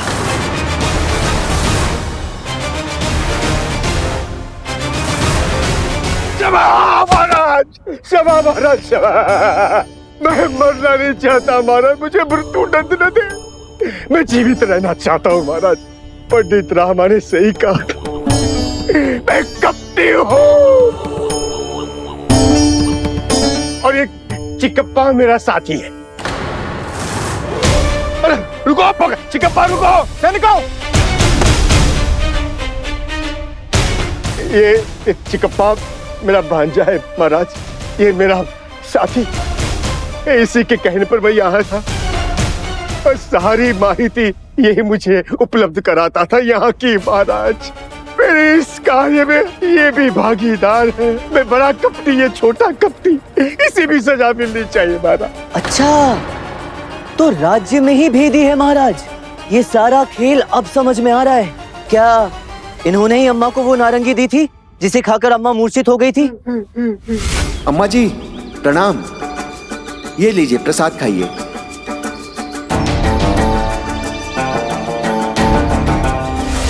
और मूर्छित होने के बाद इन्होंने ही उस नारंगी को किसी दूसरी नारंगी से बदल दिया था जिसमें कोई मिलावट नहीं थी, ताकि जब आपको वो नारंगी खाने को कहा जाए तो आप उसे झट से खा लें। हाँ महाराज, आरंभ से लेकर अंत तक इसी ने मेरा सहयोग किया था। मैंने जो जो भविष्यवाणी यहाँ की, इसमें चिकप्पा ने मेरा साथ दिया। आप सही कह रहे हैं पंडित रामा, मैं कोई अंतर्यामी नहीं हूँ। मुझे सिर्फ लोगों को ठगना आता है। मैं पाखंडी हूँ। मैंने सोचा था कि मैं प्रथम सबको महाराज के मृत्यु की भविष्यवाणी करके भयभीत करूंगा, फिर उन सबको ठगूंगा और उसके बाद स्वयं इन्हें बचाकर सबकी नजरों में महान बन जाऊंगा। परंतु जब आपने अपना पद स्वयं मुझे देकर मुझे महान बना दिया, मुझे ऐसा कुछ करने की आवश्यकता नहीं लगी, पर सच बात तो ये है पंडित रामा, आप महान हैं, आप बहुत ही होशियार है। वो तो है, परंतु ये जानने के लिए हमें किसी अंतर्यामी की जरूरत नहीं। परंतु हम तो इनका भविष्य अवश्य बताएंगे। अगले 5 वर्षों तक आप दोनों विजयनगर की जितनी बंजर जमीन है उसे उपजाऊ बनाएंगे। यही आप दोनों का दंड है। ले जाइए इन दोनों को। अब इसका अर्थ ये है कि हम कैलाड़ी के राजा नहीं बनेंगे। तो गुरुवर हम भी तो महामंत्री नहीं बनेंगे ना। हाय, हमने तो सोचा था कि हमारा भविष्य अत्यंत ही सुनहरा होगा। आप अपना आज सुनहरा बनाएं गुरुवर, कल अपने आप सुनहरा बन जाएगा। और फिर यदि हमें पता ही चल जाए कि कल क्या होने वाला है महाराज, तो फिर जीवन से आनंद का रस ही समाप्त हो जाए। और जहाँ तक मेरा मानना है, सबसे बड़ा अंतर्यामी तो वो है, वो ऊपर वाला। इसीलिए तो कहते हैं जो है सो आज है, इसलिए खुल के जियो, चाहे सुख हो या दुख। प्राण तो है एक अस्थायी इंद्रधनुष। देखा किसने है काल का मुख।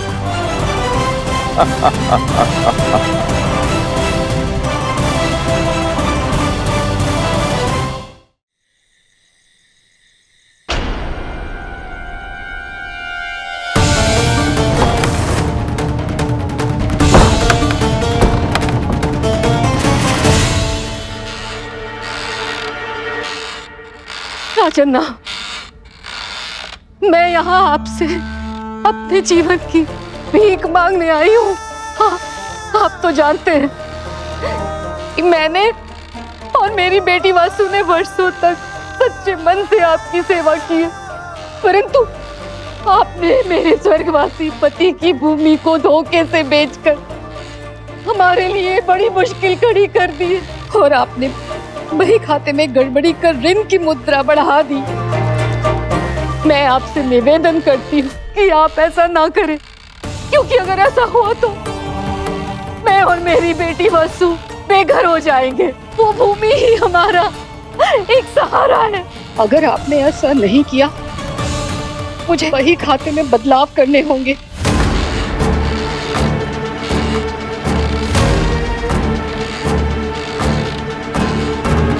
राजन्ना, कुछ तो बोलिए।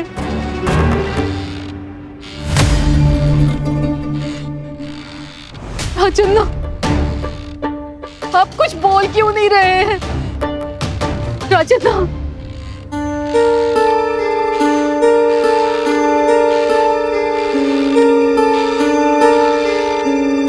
राजन्ना,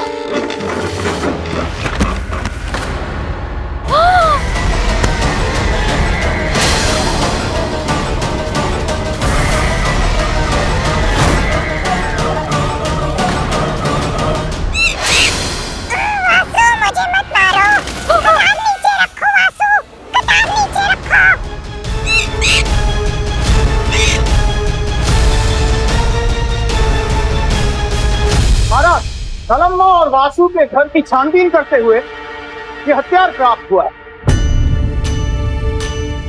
इसी हथियार से वासु ने साहूकार प्रभाकर रागण्णा की हत्या की।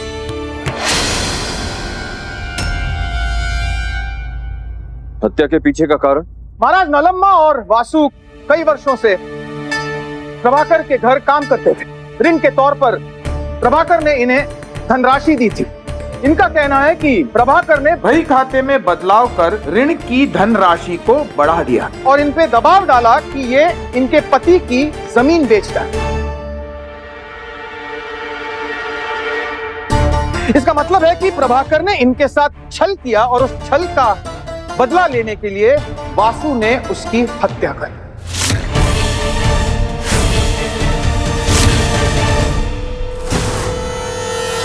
नहीं महाराज, हमारी बेटी वासु ने ऐसा कुछ नहीं किया है। ये निर्दोष है। इसने किसी की हत्या नहीं की है महाराज। कोतवाल महोदय, क्या आपको पूर्ण विश्वास है कि वासु ने ही ये हत्या की है?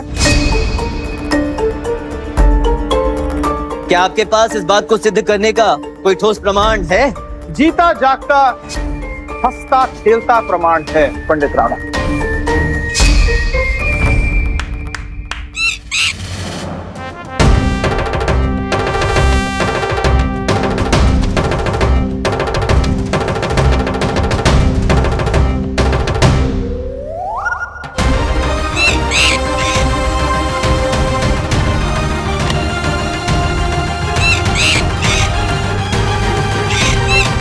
ये साहूकार प्रभाकर का पालतू तोता मनु।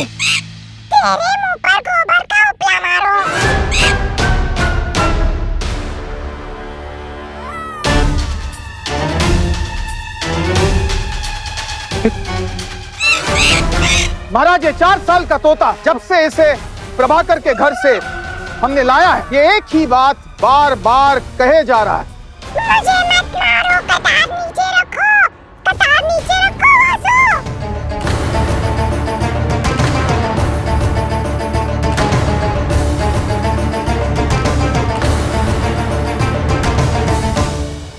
अद्भुत, पहली बार देखा है कोई पक्षी हत्या का साक्षी।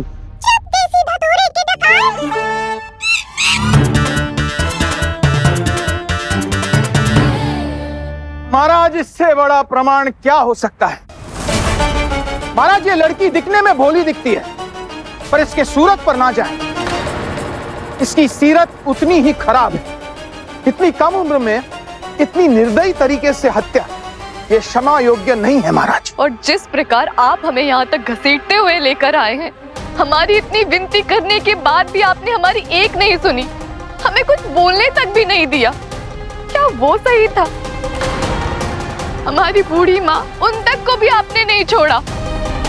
कोई इतना निर्दयी कैसे हो सकता है भला? हाँ महाराज, हमने साहूकार प्रभाकर जी को चेतावनी दी थी। हमने कहा था इस छल का हम उन्हें दंड देंगे और वो दंड मृत्यु दंड ही होगा, परंतु हमने उनकी हत्या नहीं की है। जब उनकी हत्या हुई उस समय अपने घर पर विश्राम कर रहे थे महाराज। क्षमा करना वसु, किंतु इस बात को सिद्ध करने के लिए कोई प्रमाण या कोई साक्ष्य है आपके पास? प्रमाण? मेरी माँ, इस समय सिर्फ मेरी माँ ही मेरे लिए प्रमाण है। हाँ, अब आप सबको ये लग सकता है कि इस षड्यंत्र में मेरे साथ मेरी माँ भी मिली हुई है। आप जैसे धनी लोग इसके अलावा सोच भी क्या सकते हैं, परंतु ये सत्य नहीं है। सत्य ये है कि ये हत्या मैंने नहीं की है। हर अपराधी यही कहता है कि वो अपराधी नहीं है। अगर तुमने ये हत्या नहीं की है तो उसका प्रमाण प्रस्तुत करो, वरना क्या? खड़ा उतार के तेरे सर पे तबला बजा दूंगा, उल्लू कहीं का। देखिए महाराज, कैसे बात कर रहा है ये तोता। कितनी असभ्य भाषा है, बिल्कुल बिल्कुल वासु की तरह, जिसका काम इस तोते का ध्यान रखना है। क्या यही सिखाया तुमने इसे, इस तरह बात करना?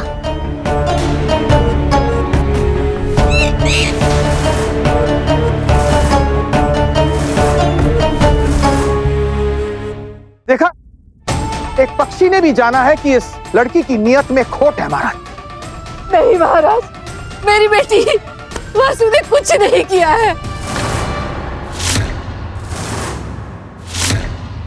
क्या यहाँ कोई नहीं है जो हम गरीब की मदद कर सके, जो हमारी बात सुन सके? चुप हो जा वासु, ऊपर वाला सब देख रहा है, वो जरूर हमारी मदद करेगा। चुप हो जा मेरी बच्ची।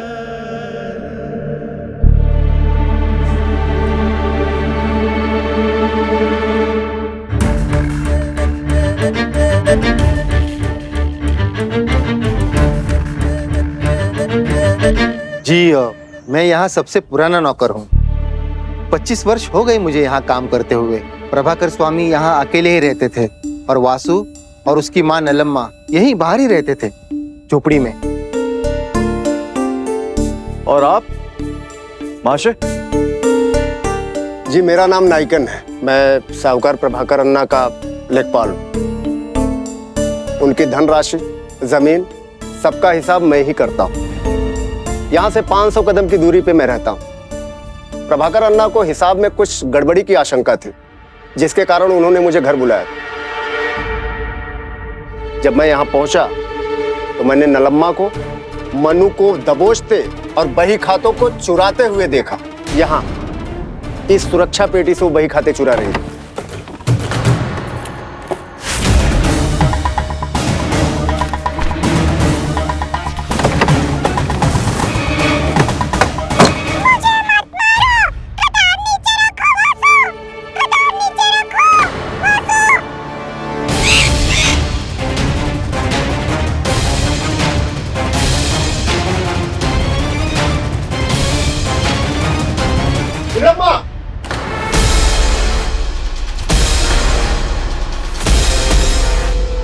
रुको रुको, कहां भाग रहे हो नीलम्मा? इसका मतलब वासु की माँ नलम्मा मनु को मारना चाहती थी और वही खातक को भी चुराना चाहती थी। जी नरसप्पा, आप कहाँ थे जब ये घटना घटी? जी मैं कपड़े धोने के लिए चला गया था नदी किनारे। मध्य रात्रि को कपड़े धोने? हाँ जी, दिन में काम अधिक था, समय नहीं मिला, तो मैं रात में गया कपड़े धोने के लिए। और जब मैं लौटा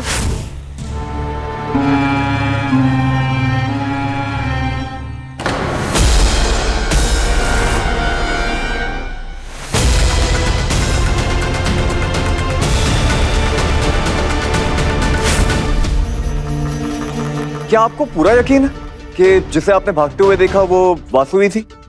रात के अंधेरे में आपसे गलती भी तो हो सकती। लगता है दोनों माँ बेटी इस षड्यंत्र में बराबर के हिस्सेदार।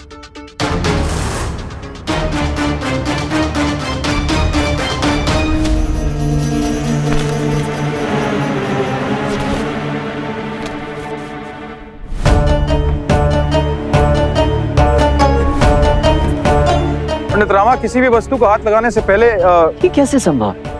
क्या हुआ? एक क्षण।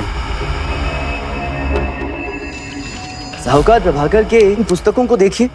उन्हें अच्छे और महान लेखकों के द्वारा लिखी गई पुस्तकों को पढ़ने की उत्सुकता और आदत थी, और इन पुस्तकों को देखकर लगता है कि उन्होंने इन पुस्तकों को बार बार और लगातार पढ़ा है। तो यदि ऐसा है तो ये साहूकार अन्ना बात करने में कैसे थे? कहने का मतलब है कि स्वभाव में कैसे थे दूसरों के साथ? बहुत ही मीठा बोलते थे। मुझे याद नहीं कि उन्होंने कभी किसी से ऊंचे स्वर में बात की या कोई असभ्यता दिखाई। क्यों नरसप्पा? जी, जिस व्यक्ति को अच्छी पुस्तकें पढ़ने की आदत हो, जिसने कभी किसी के साथ दुर्व्यवहार ना किया हो और जो कभी किसी से बदतमीजी से पेश ना आया हो, वो अपने 4 साल के तोते को ऐसी भाषा बोलने की आदत कैसे डाल सकता है? ये बात समझ में नहीं आई कोतवाल महोदय। तोते पर से याद आया, आप उसे घर क्यों लेकर गए थे? ताकि वो हमारी कुछ मदद कर सके, हमें उससे प्रमाण मिल सके। वो क्या है ना, अम्मा को पक्षियों से बात करना बहुत अच्छे से आता है, तो मुझे लगता है इस मामले में वो मनु से बात करके हमारी मदद कर पाएंगी।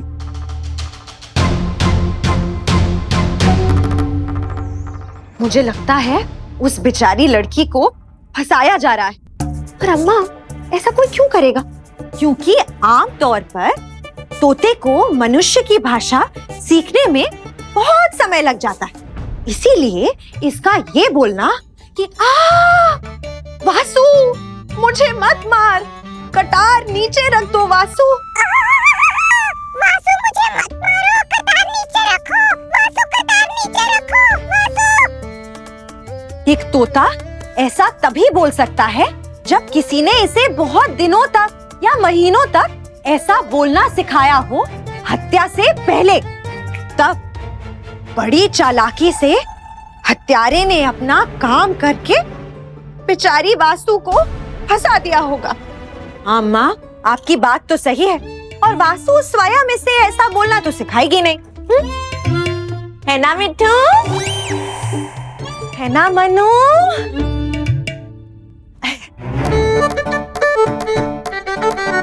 मिर्ची कौन खाएगा?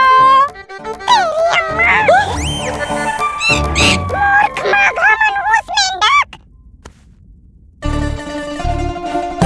कितना खराब स्वभाव है इसका। कहाँ से सीखा होगा ऐसी भाषा? इसका स्वभाव तो बहुत ही खराब है। कहाँ से सीखा होगा ये ऐसी भाषा? अम्मा, बात बोली और ये झट से सीख गया। जैसा आप कह रही थी वैसा तो नहीं है, इसे तो कुछ ही क्षण लगे ये भाषा सीखने में। हो सकता है इसने वासु को हत्या करते हुए देख लिया हो और साहूकार के अंतिम बोल ही बोल रहा हो जो इसने उसी समय सीखे हो। इस बार तो रामा के लिए बहुत मुश्किल होने वाला है अम्मा। रामा के लिए इस बार बहुत मुश्किल होने वाली है अम्मा। हाथ हटा बुढ़िया, वरना बुरा होगा। रामा, तेरा आगे क्या होगा?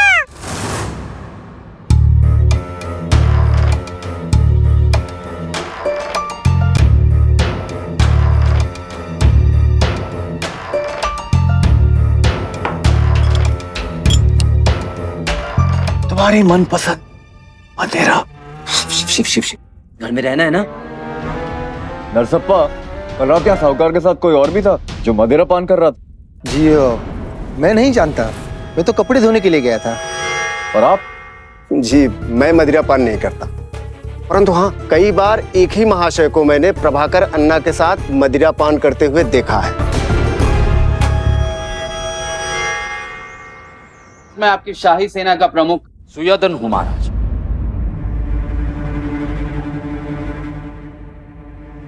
मैं साहूकार के घर गया था उनसे मिलने बीती रात को।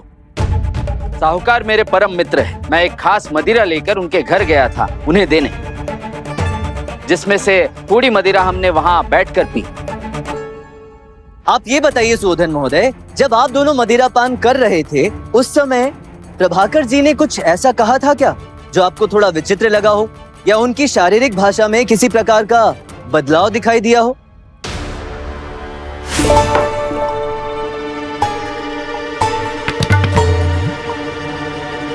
इस अति उत्तम और स्वादिष्ट मदिरा के लिए बहुत बहुत धन्यवाद सुयोधन।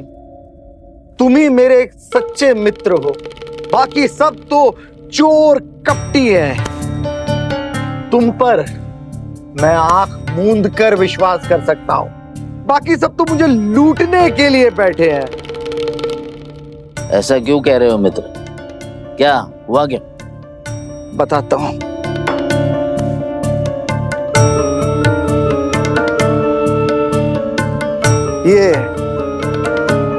ये देखो, ये आज मैं इस बही खाते को देख रहा था तो मुझे ज्ञात हुआ कि इसमें कुछ तो किसी प्रकार का गबन हो रहा है। संदेह तो मुझे पहले से था, किंतु आज मुझे उस गबन करने वाले का नाम पता चल गया है। मैं उस संदिग्ध को छोड़ूंगा नहीं। नालम्मा और उनकी बेटी वासु, और कौन हो सकता है? नलम्मा उस दिन बही खाता चोरी करने आई थी और उसने जाली हस्ताक्षर भी करने की कोशिश की, और उनकी बेटी वासु ने साहूकार की हत्या कर।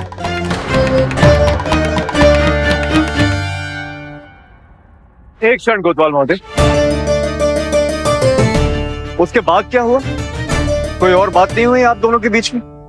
नहीं, मैंने अपनी मदिरा समाप्त की और मैं वहां से चला गया, परंतु जब मैं बाहर निकला तो मैंने किसी को अंदर जाते हुए देखा, चोरी छुप। ऐसा कुछ कुछ याद है मुझे, और वो कोई और नहीं बल्कि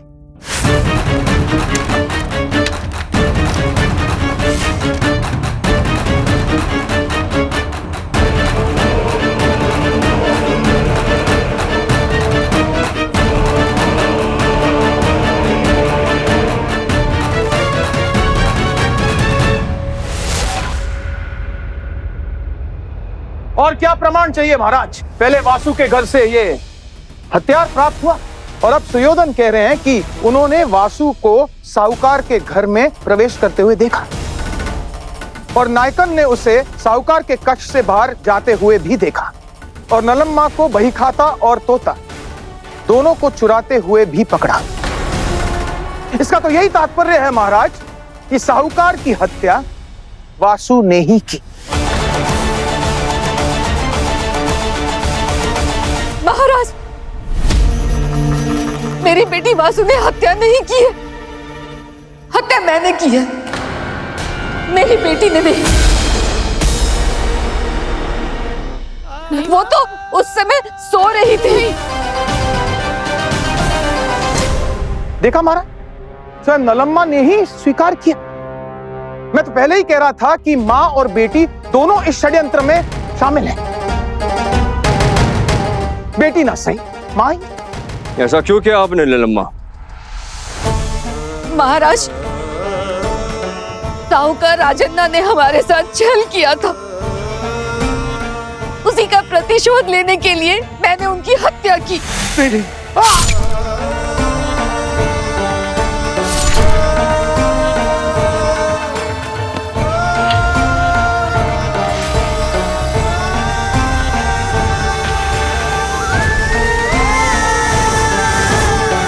मेरी बेटी बेकसूर है, वो तो उस वक्त सो रही थी। किंतु निलम्मा देवी, यदि हत्या आपने की है तो ये मनु बार बार आपका नाम क्यों नहीं ले रहा? क्यों ये बार बार वासु का नाम ही ले रहा है? क्षमा करें मां, पर मेरे कहने का तात्पर्य यह है कि नलम्मा ने स्वतः स्वीकार किया है कि उन्होंने हत्या की है। महाराज, पहले पंडित रामा वासु का बचाव कर रहे थे, और अब जब मां ने मान ही लिया है तब उनकी बात नहीं मान रहे। महाराज, अब जब मां ने मान लिया है कि उन्होंने हत्या की है, तो पंडित रामा को यह बात सता रही है कि तोता वासु का नाम क्यों ले रहा है। वो इसलिए महाराज, क्योंकि मैं जानता हूं ये हत्या ना तो नलम्मा देवी ने की है और ना ही वासु ने। जिस किसी ने भी ये हत्या की है वो इस समय हमारे समक्ष यहीं उपस्थित है महाराज।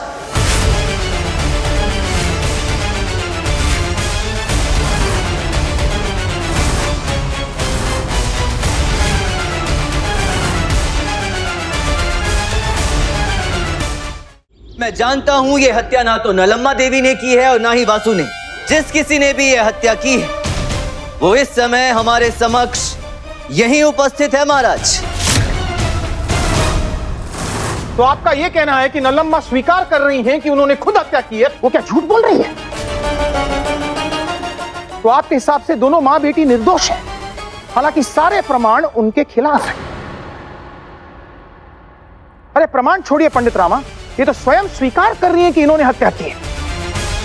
वैसे तो इस बात को भी स्वीकार नहीं करना चाहिए, क्योंकि तोता कह रहा है कि वासु ने ही हत्या की। हो सकता है इन दोनों ने मिलकर हत्या को अंजाम दिया। नहीं नहीं, वहां केवल मैं ही थी, वासु नहीं थी। झूठ! वासु उस कक्ष में थी और इस तोते ने सब कुछ देखा, तभी तो वो उसका नाम ले रहा है बार बार। महाराज, ये दोनों सत्य कह रही हैं। ये कैसे हो सकता है पंडित रामकृष्ण? यदि नलम्मा के अनुसार वासु उस समय सो रही थी, तो साहूकार प्रभाकर के कक्ष में कैसे हो सकती है? एक ही समय पर वासु दो अलग अलग जगह कैसे? ये संभव है ही नहीं। महाराज, एक वासु एक समय पर दो अलग अलग स्थानों पर होना असंभव है, किंतु दो वासु एक ही समय पर दो अलग अलग स्थानों पर होना संभव है।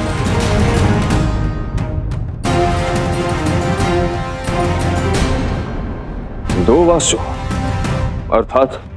एक क्षण महाराज, आपका नाम? मैं पहले बता चुका हूं, नाइकन, साहूकार प्रभाकर का हिसाब करता। क्षमा करें, मेरे कहने का अर्थ था आपका पूरा नाम। वासुदेव नाइकर। आहा, और साहूकार प्रभाकर आपको किस नाम से बुलाते थे? बताइए बताइए। वासु। वासु।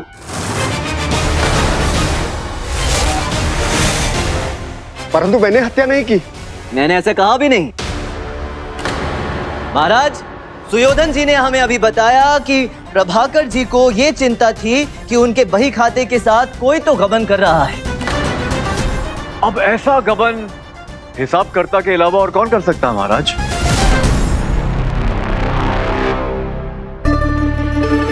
आपने किया ना, है ना? और इससे पहले कि आप कुछ और कर पाते, साहूकार प्रभाकर को इनके सत्य का पता चल गया था। और इसीलिए इन्होंने कर दी उनकी हत्या। और वो चिल्लाते रहे कि नहीं वासु, मुझे मत मारो, कटार नीचे रख दो। लेकिन आपने सुनी नहीं और इस तोते ने सब कुछ रट लिया।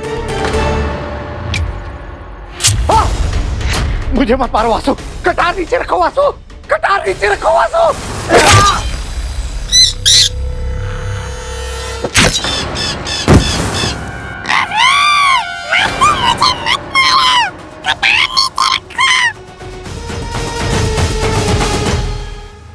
नहीं महाराज, मैंने हत्या नहीं की,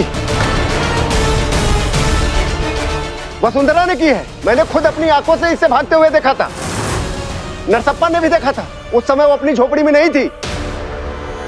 वासु, आपकी माँ ने आपका सारा दोष अपने सर पर ले लिया, संभवतः आपको बचाने के लिए। किंतु यहाँ इस दरबार में बात सत्य की है, सही अपराधी को दंड दिलवाने की है। इसलिए सत्य बोलो वासु, कृपा करके बताओ कि क्या तुम साहूकार प्रभाकर के घर में उनके कक्ष में थी?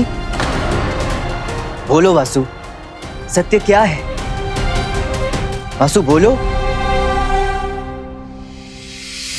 महाराज, मेरी माँ मुझे बचाने के लिए असत्य कह रही है। सच ये है कि उस रात, उस समय मैं अपनी झोपड़ी में नहीं थी। मैं प्रभाकर जी से बात करने गई हुई थी।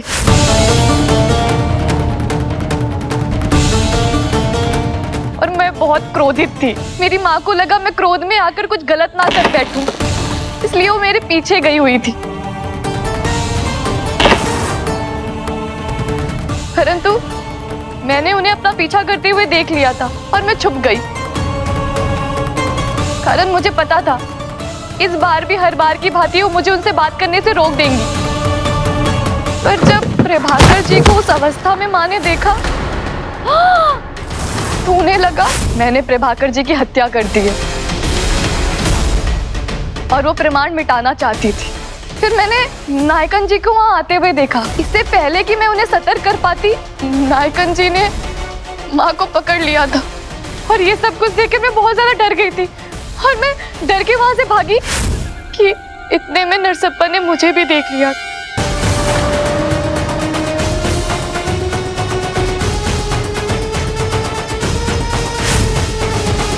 उत्तम, अति उत्तम कहानी बनाई है तुमने।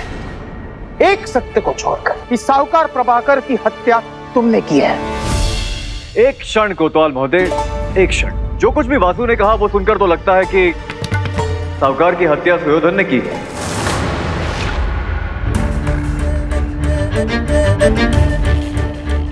यही थे जो उनके कक्ष में आखिरी बार गए थे जब तक वो जीवित थे। तुम ये सोच भी कैसे सकते हो? इतना दुस्साहस! मैं सेना प्रमुख हूँ, मेरा कर्तव्य है कि लोगों के प्राणों की रक्षा करना, ना कि उनकी हत्या करना। किंतु आपकी इस बात पर विश्वास कैसे करें सेना प्रमुख महोदय? क्योंकि जब साहूकार महोदय जीवित थे, अंतिम बार वो आपसे ही मिले थे। परंतु प्रभाकर मेरा मित्र था, मैं अपने मित्र की हत्या क्यों करूंगा? मेरे पास कोई कारण होना चाहिए ना। बल्कि इन सबके पास कई कारण हैं उनकी हत्या करने के या अपराध करने के। महाराज, मैंने भी हत्या नहीं की। महाराज, मैंने भी ये हत्या नहीं की है। और ना ही मैंने की महाराज। पंडित रामकृष्ण महाराज, इस प्रकार तो हम अपराधी तक पहुंच ही नहीं पाएंगे।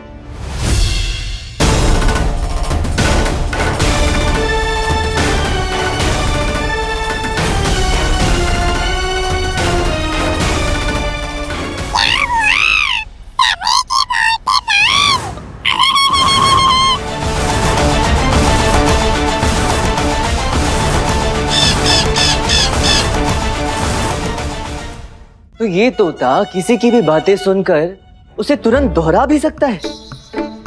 यही नहीं, एक और आश्चर्य की बात बताती हूँ। हाँ।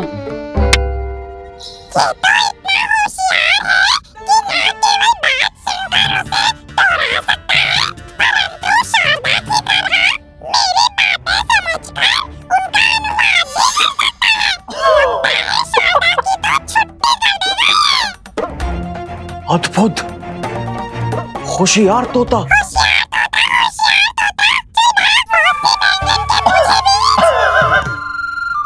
किंतु मेरी समझ में ये नहीं आ रहा, ये ऐसी भाषा का प्रयोग कैसे कर सकता है, जबकि इसके स्वामी तो अत्यंत पढ़े लिखे और संस्कारी थे।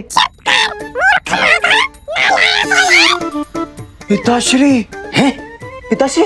मेरे पिताश्री भी ऐसी ही भाषा का उपयोग करते थे। मूर्ख, मागा, नालायक औलाद, यही बुलाते थे मुझे। लक्ष्मण, हाँ, तुम्हारे पिताश्री ने मदद कर दी। लगता है इस दुविधा से निकलने का हल मिल गया।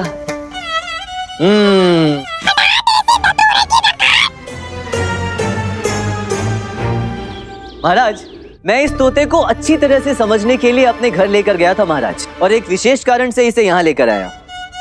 वासु, तुम इस तोते को कितनी अच्छी तरीके से जानती हो या समझती हो? बहुत अच्छे से।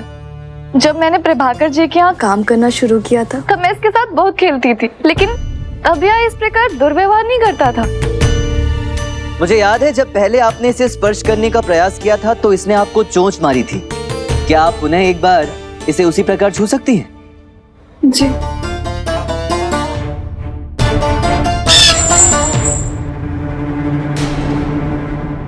जैसे मैंने पहले ही कहा था, इस पक्षी को भी इस लड़की की नियत का ज्ञान है। आप ये बताइए कि आप मनु के साथ कौन सा खेल खेला करती थी? मनु तोता, मनु तोता।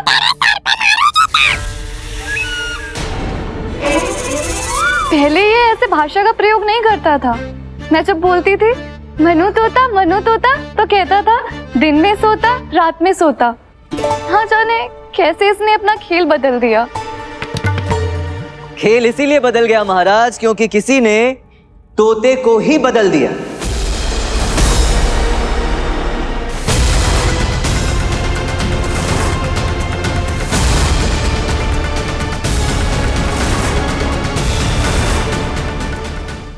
और यही कारण है कि ये आपको चोंच मारता है, क्योंकि आपको पहचानता ही नहीं। क्योंकि महाराज, ये तोता मनु है ही नहीं।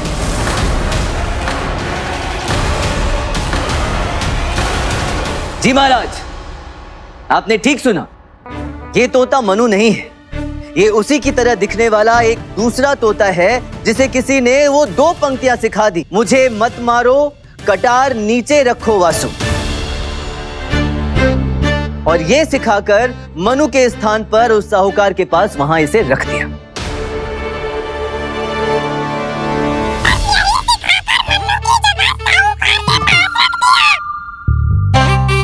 बिल्कुल इसी प्रकार महाराज। और आप ये कैसे साबित करेंगे पंडित रामा? तनिक धैर्य रखिए कोतवाल महोदय।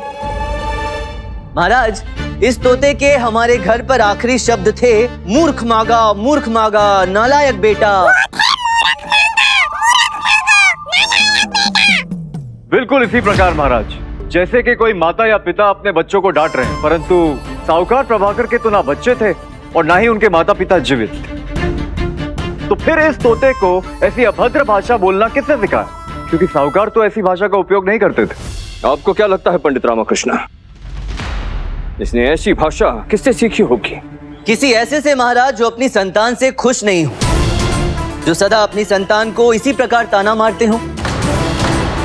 इसलिए मैंने और लक्ष्मण ने थोड़ी छानबीन की। हमें जिन पर संदेह था उनके माता पिता से मिलने का प्रयत्न किया, जैसे वसुंधरा, नायकन, नरसप्पा और सेना प्रमुख सुयोधन। और जरा सोचिए महाराज, हमारे हाथ क्या लगा, या यूं कहूं कौन लगा? लक्ष्मण?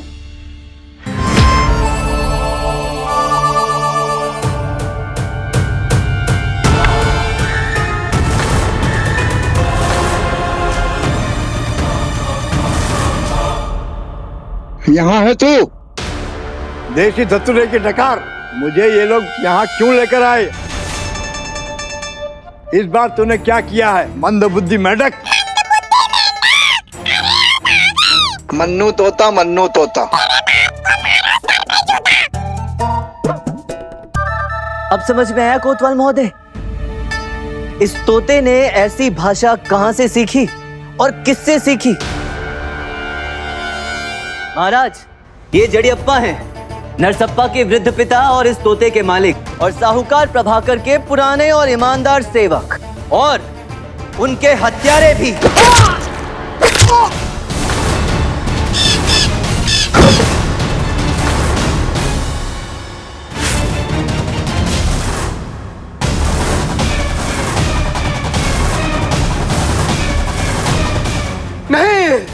नहीं महाराज। क्या नहीं? ये आपके पिता नहीं है या ये तोता इनका नहीं है? ये दोनों भी मेरे ही हैं, किंतु मेरे पिता ने प्रभाकर जी की हत्या नहीं की। वो मैं ही था जो बही खाते में घपलाकर धनराशि का गबन करता था। हर रात मदिरा पान के बाद प्रभाकर जी जब सो जाते थे तो मैं बही खाते में छेड़खानी कर सब बदल देता था। पर एक दिन मुझे लगा कि प्रभाकर जी को मुझ पर संदेह हो गया है। इससे पहले कि वो मुझे पकड़ते, मैंने उनकी हत्या करने का निर्णय लिया।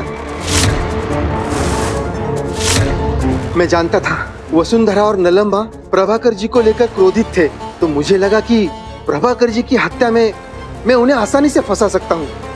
और मैंने ही मेरे तोते मंदबुद्धि को ये सब सिखाया था। बोलो बोलो बोलो। वासु, मुझे मत मारो, मुझे मत मारो वासु। कटार नीचे रखो वासु, कटार नीचे रखो।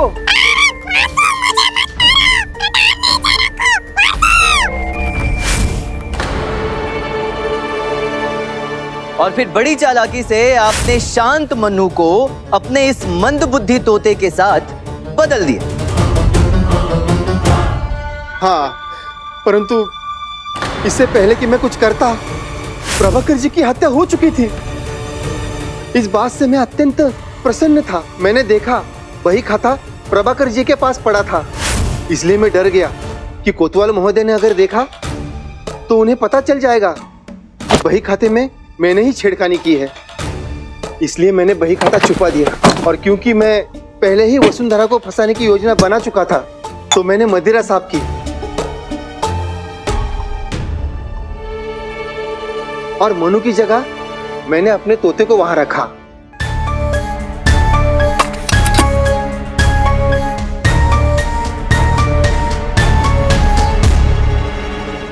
और जब वसुंधरा को मैंने आते देखा तो मैं पीछे के दरवाजे से बाहर निकलकर कटार लेकर वसुंधरा के घर चला गया, ताकि उसी पर संदेह जाए और कोतवाल महोदय उसे पकड़ ले। आप चाहते हैं कि हम आपके कहानी पर विश्वास करें? तोता आपने बदला, बही खाते में छेड़खानी आपने की, और फिर भी आप ये कह रहे हैं कि आपने साहूकार को नहीं मारा। जी महाराज, ये दोनों सत्य कह रहे हैं। इन दोनों ने ही साहूकार प्रभाकर की हत्या नहीं की। ये कैसे संभव है? महाराज, ये बही खाता ही सारी समस्या की जड़ है। इसके साथ छेड़छाड़ करने के बाद इसे छिपाया गया, और इसे खोलने पर इसके पन्नों पर मुझे कुछ ऐसा नीला पदार्थ मिला। इसे सूंघने पर पता चला कि ये तो मदिरा। वही मदिरा महाराज जो सेना प्रमुख और साहूकार प्रभाकर के प्रिय मित्र उनके लिए लाए थे। नरसप्पा ने भी हमें बताया कि उसने मदिरा साफ की थी, जिसका तात्पर्य यह है कि मदिरा पान के समय उस कक्ष में कुछ तो अवश्य हुआ होगा। सेना प्रमुख सुयोधन, आप इस बात पर थोड़ा प्रकाश डालना चाहेंगे?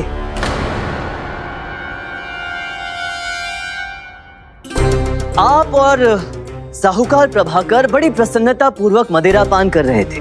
फिर ऐसा क्या हुआ कि बही खाते में ये मदिरा गिर गई और कटार अपने आप उड़ती हुई साहूकार प्रभाकर के पेट के पार चली गई? कुछ तो अवश्य हुआ होगा उस कक्ष में। सेना प्रमुख सुयोधन, किस और इशारा कर रहे हैं आप भली भांति जानते हैं। पंडित रामा, आपकी हिम्मत कैसे हुई मुझ जैसे सत्य पुरुष को अपराधी ठहराने की? ठीक उसी प्रकार जिस प्रकार आप एक निर्दोष लड़की को अपराधी ठहरा रहे हैं, ठीक उसी प्रकार आपने भरी सभा में यह कहा था ना कि जब आप साहूकार प्रभाकर के कक्ष से निकल रहे थे तब आपने वसुंधरा को भीतर जाते हुए देखा।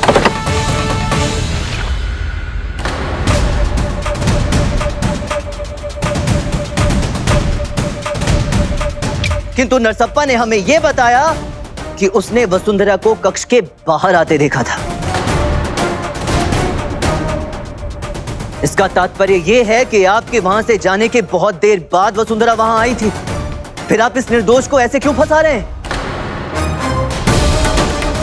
नरसप्पा ऐसा करे तो समझ में भी आता है, किंतु आप ऐसा क्यों कर रहे हैं? क्योंकि जब वसुंधरा पर संदेह गया तो आपको लगा कि ये अच्छा विकल्प है। वसुंधरा पर पहले से ही उंगलियां उठ रही हैं, तो क्यों ना इस संदेह को सत्य में बदल दिया जाए। क्या आप ये साबित कर सकते हैं? बड़ी आसानी से। कोतवाल महोदय, वो कटार दीजिए। महाराज, जिस हथियार से साहूकार प्रभाकर की हत्या की गई, वो हथियार, वो कटार सेना प्रमुख सुयोधन की है। झूठ है ये। झूठ आप बोल रहे हैं, क्योंकि जब लक्ष्मण ने आपके घर की छानबीन की तो ऐसे बहुत सारे हथियार वहां मिले। लक्ष्मण, एक नहीं महाराज, ऐसे कई हथियार मिले इनके घर से। नहीं महाराज, ये मेरी नहीं है। ये तो प्रभाकर की कटार है जो वो दरी के नीचे रखता था, जिसे आपने वहां से उठाया और समय मिलते ही आपने साहूकार प्रभाकर की हत्या कर दी। मैंने और लक्ष्मण ने थोड़ी सी झूठी कहानी बनाई ताकि आपका सच बाहर आ सके। जो जैसा बोएगा वो वैसा काटेगा प्रभाकर। क्या मतलब? मतलब ये कि तुमने कितने लोगों के साथ छल किया है, कई लोगों के साथ गबन किया है। आज तुम्हारे साथ भी वही हो रहा है। क्षमा करना मित्र, लेकिन यही सत्य है। मैंने तुम्हें अपना मित्र समझा, ये मेरी सबसे बड़ी भूल थी। तुम एक विषैले सांप हो, विषैले सांप। मुझे सांप कह रहे हो? भूल गए? तुम एक सेना प्रमुख से बात कर रहे हो। मैंने तुम्हें अपना मित्र समझकर अपनी समस्या बताई, किंतु तुम मेरे घाव पर नमक छिड़क रहे हो।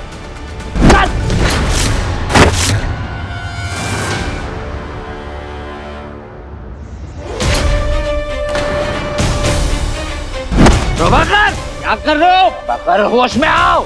क्या कर रहे हो?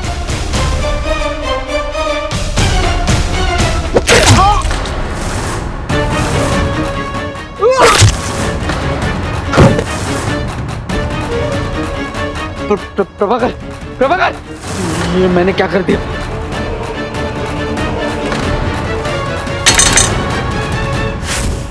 महाराज, मेरी ऐसी कोई मंशा नहीं थी। वो तो बस एक दुर्घटना थी महाराज। क्षमा कीजिए महाराज।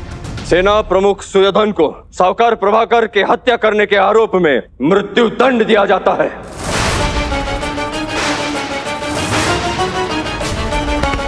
महाराज क्षमा। महाराज, नहीं महाराज। नरसप्पा ने वसुंधरा को फंसाया और साहूकार की हत्या करने का प्रयास किया। इस अपराध के लिए इसे भी बंदी बना लिया जाए। क्षमा महाराज। महाराज, ले जाइए इन्हें। क्षमा महाराज। वसुंधरा, हम आपको वचन देते हैं, आपके पिता की भूमि आपको शीघ्र अतिशीघ्र सौंपी जाएगी, ताकि आप और आपकी माता एक सुकून का जीवन व्यतीत कर सके। महाराज कृष्णदेव राय की जय। महाराज कृष्णदेव राय की जय। महाराज कृष्णदेव राय की जय।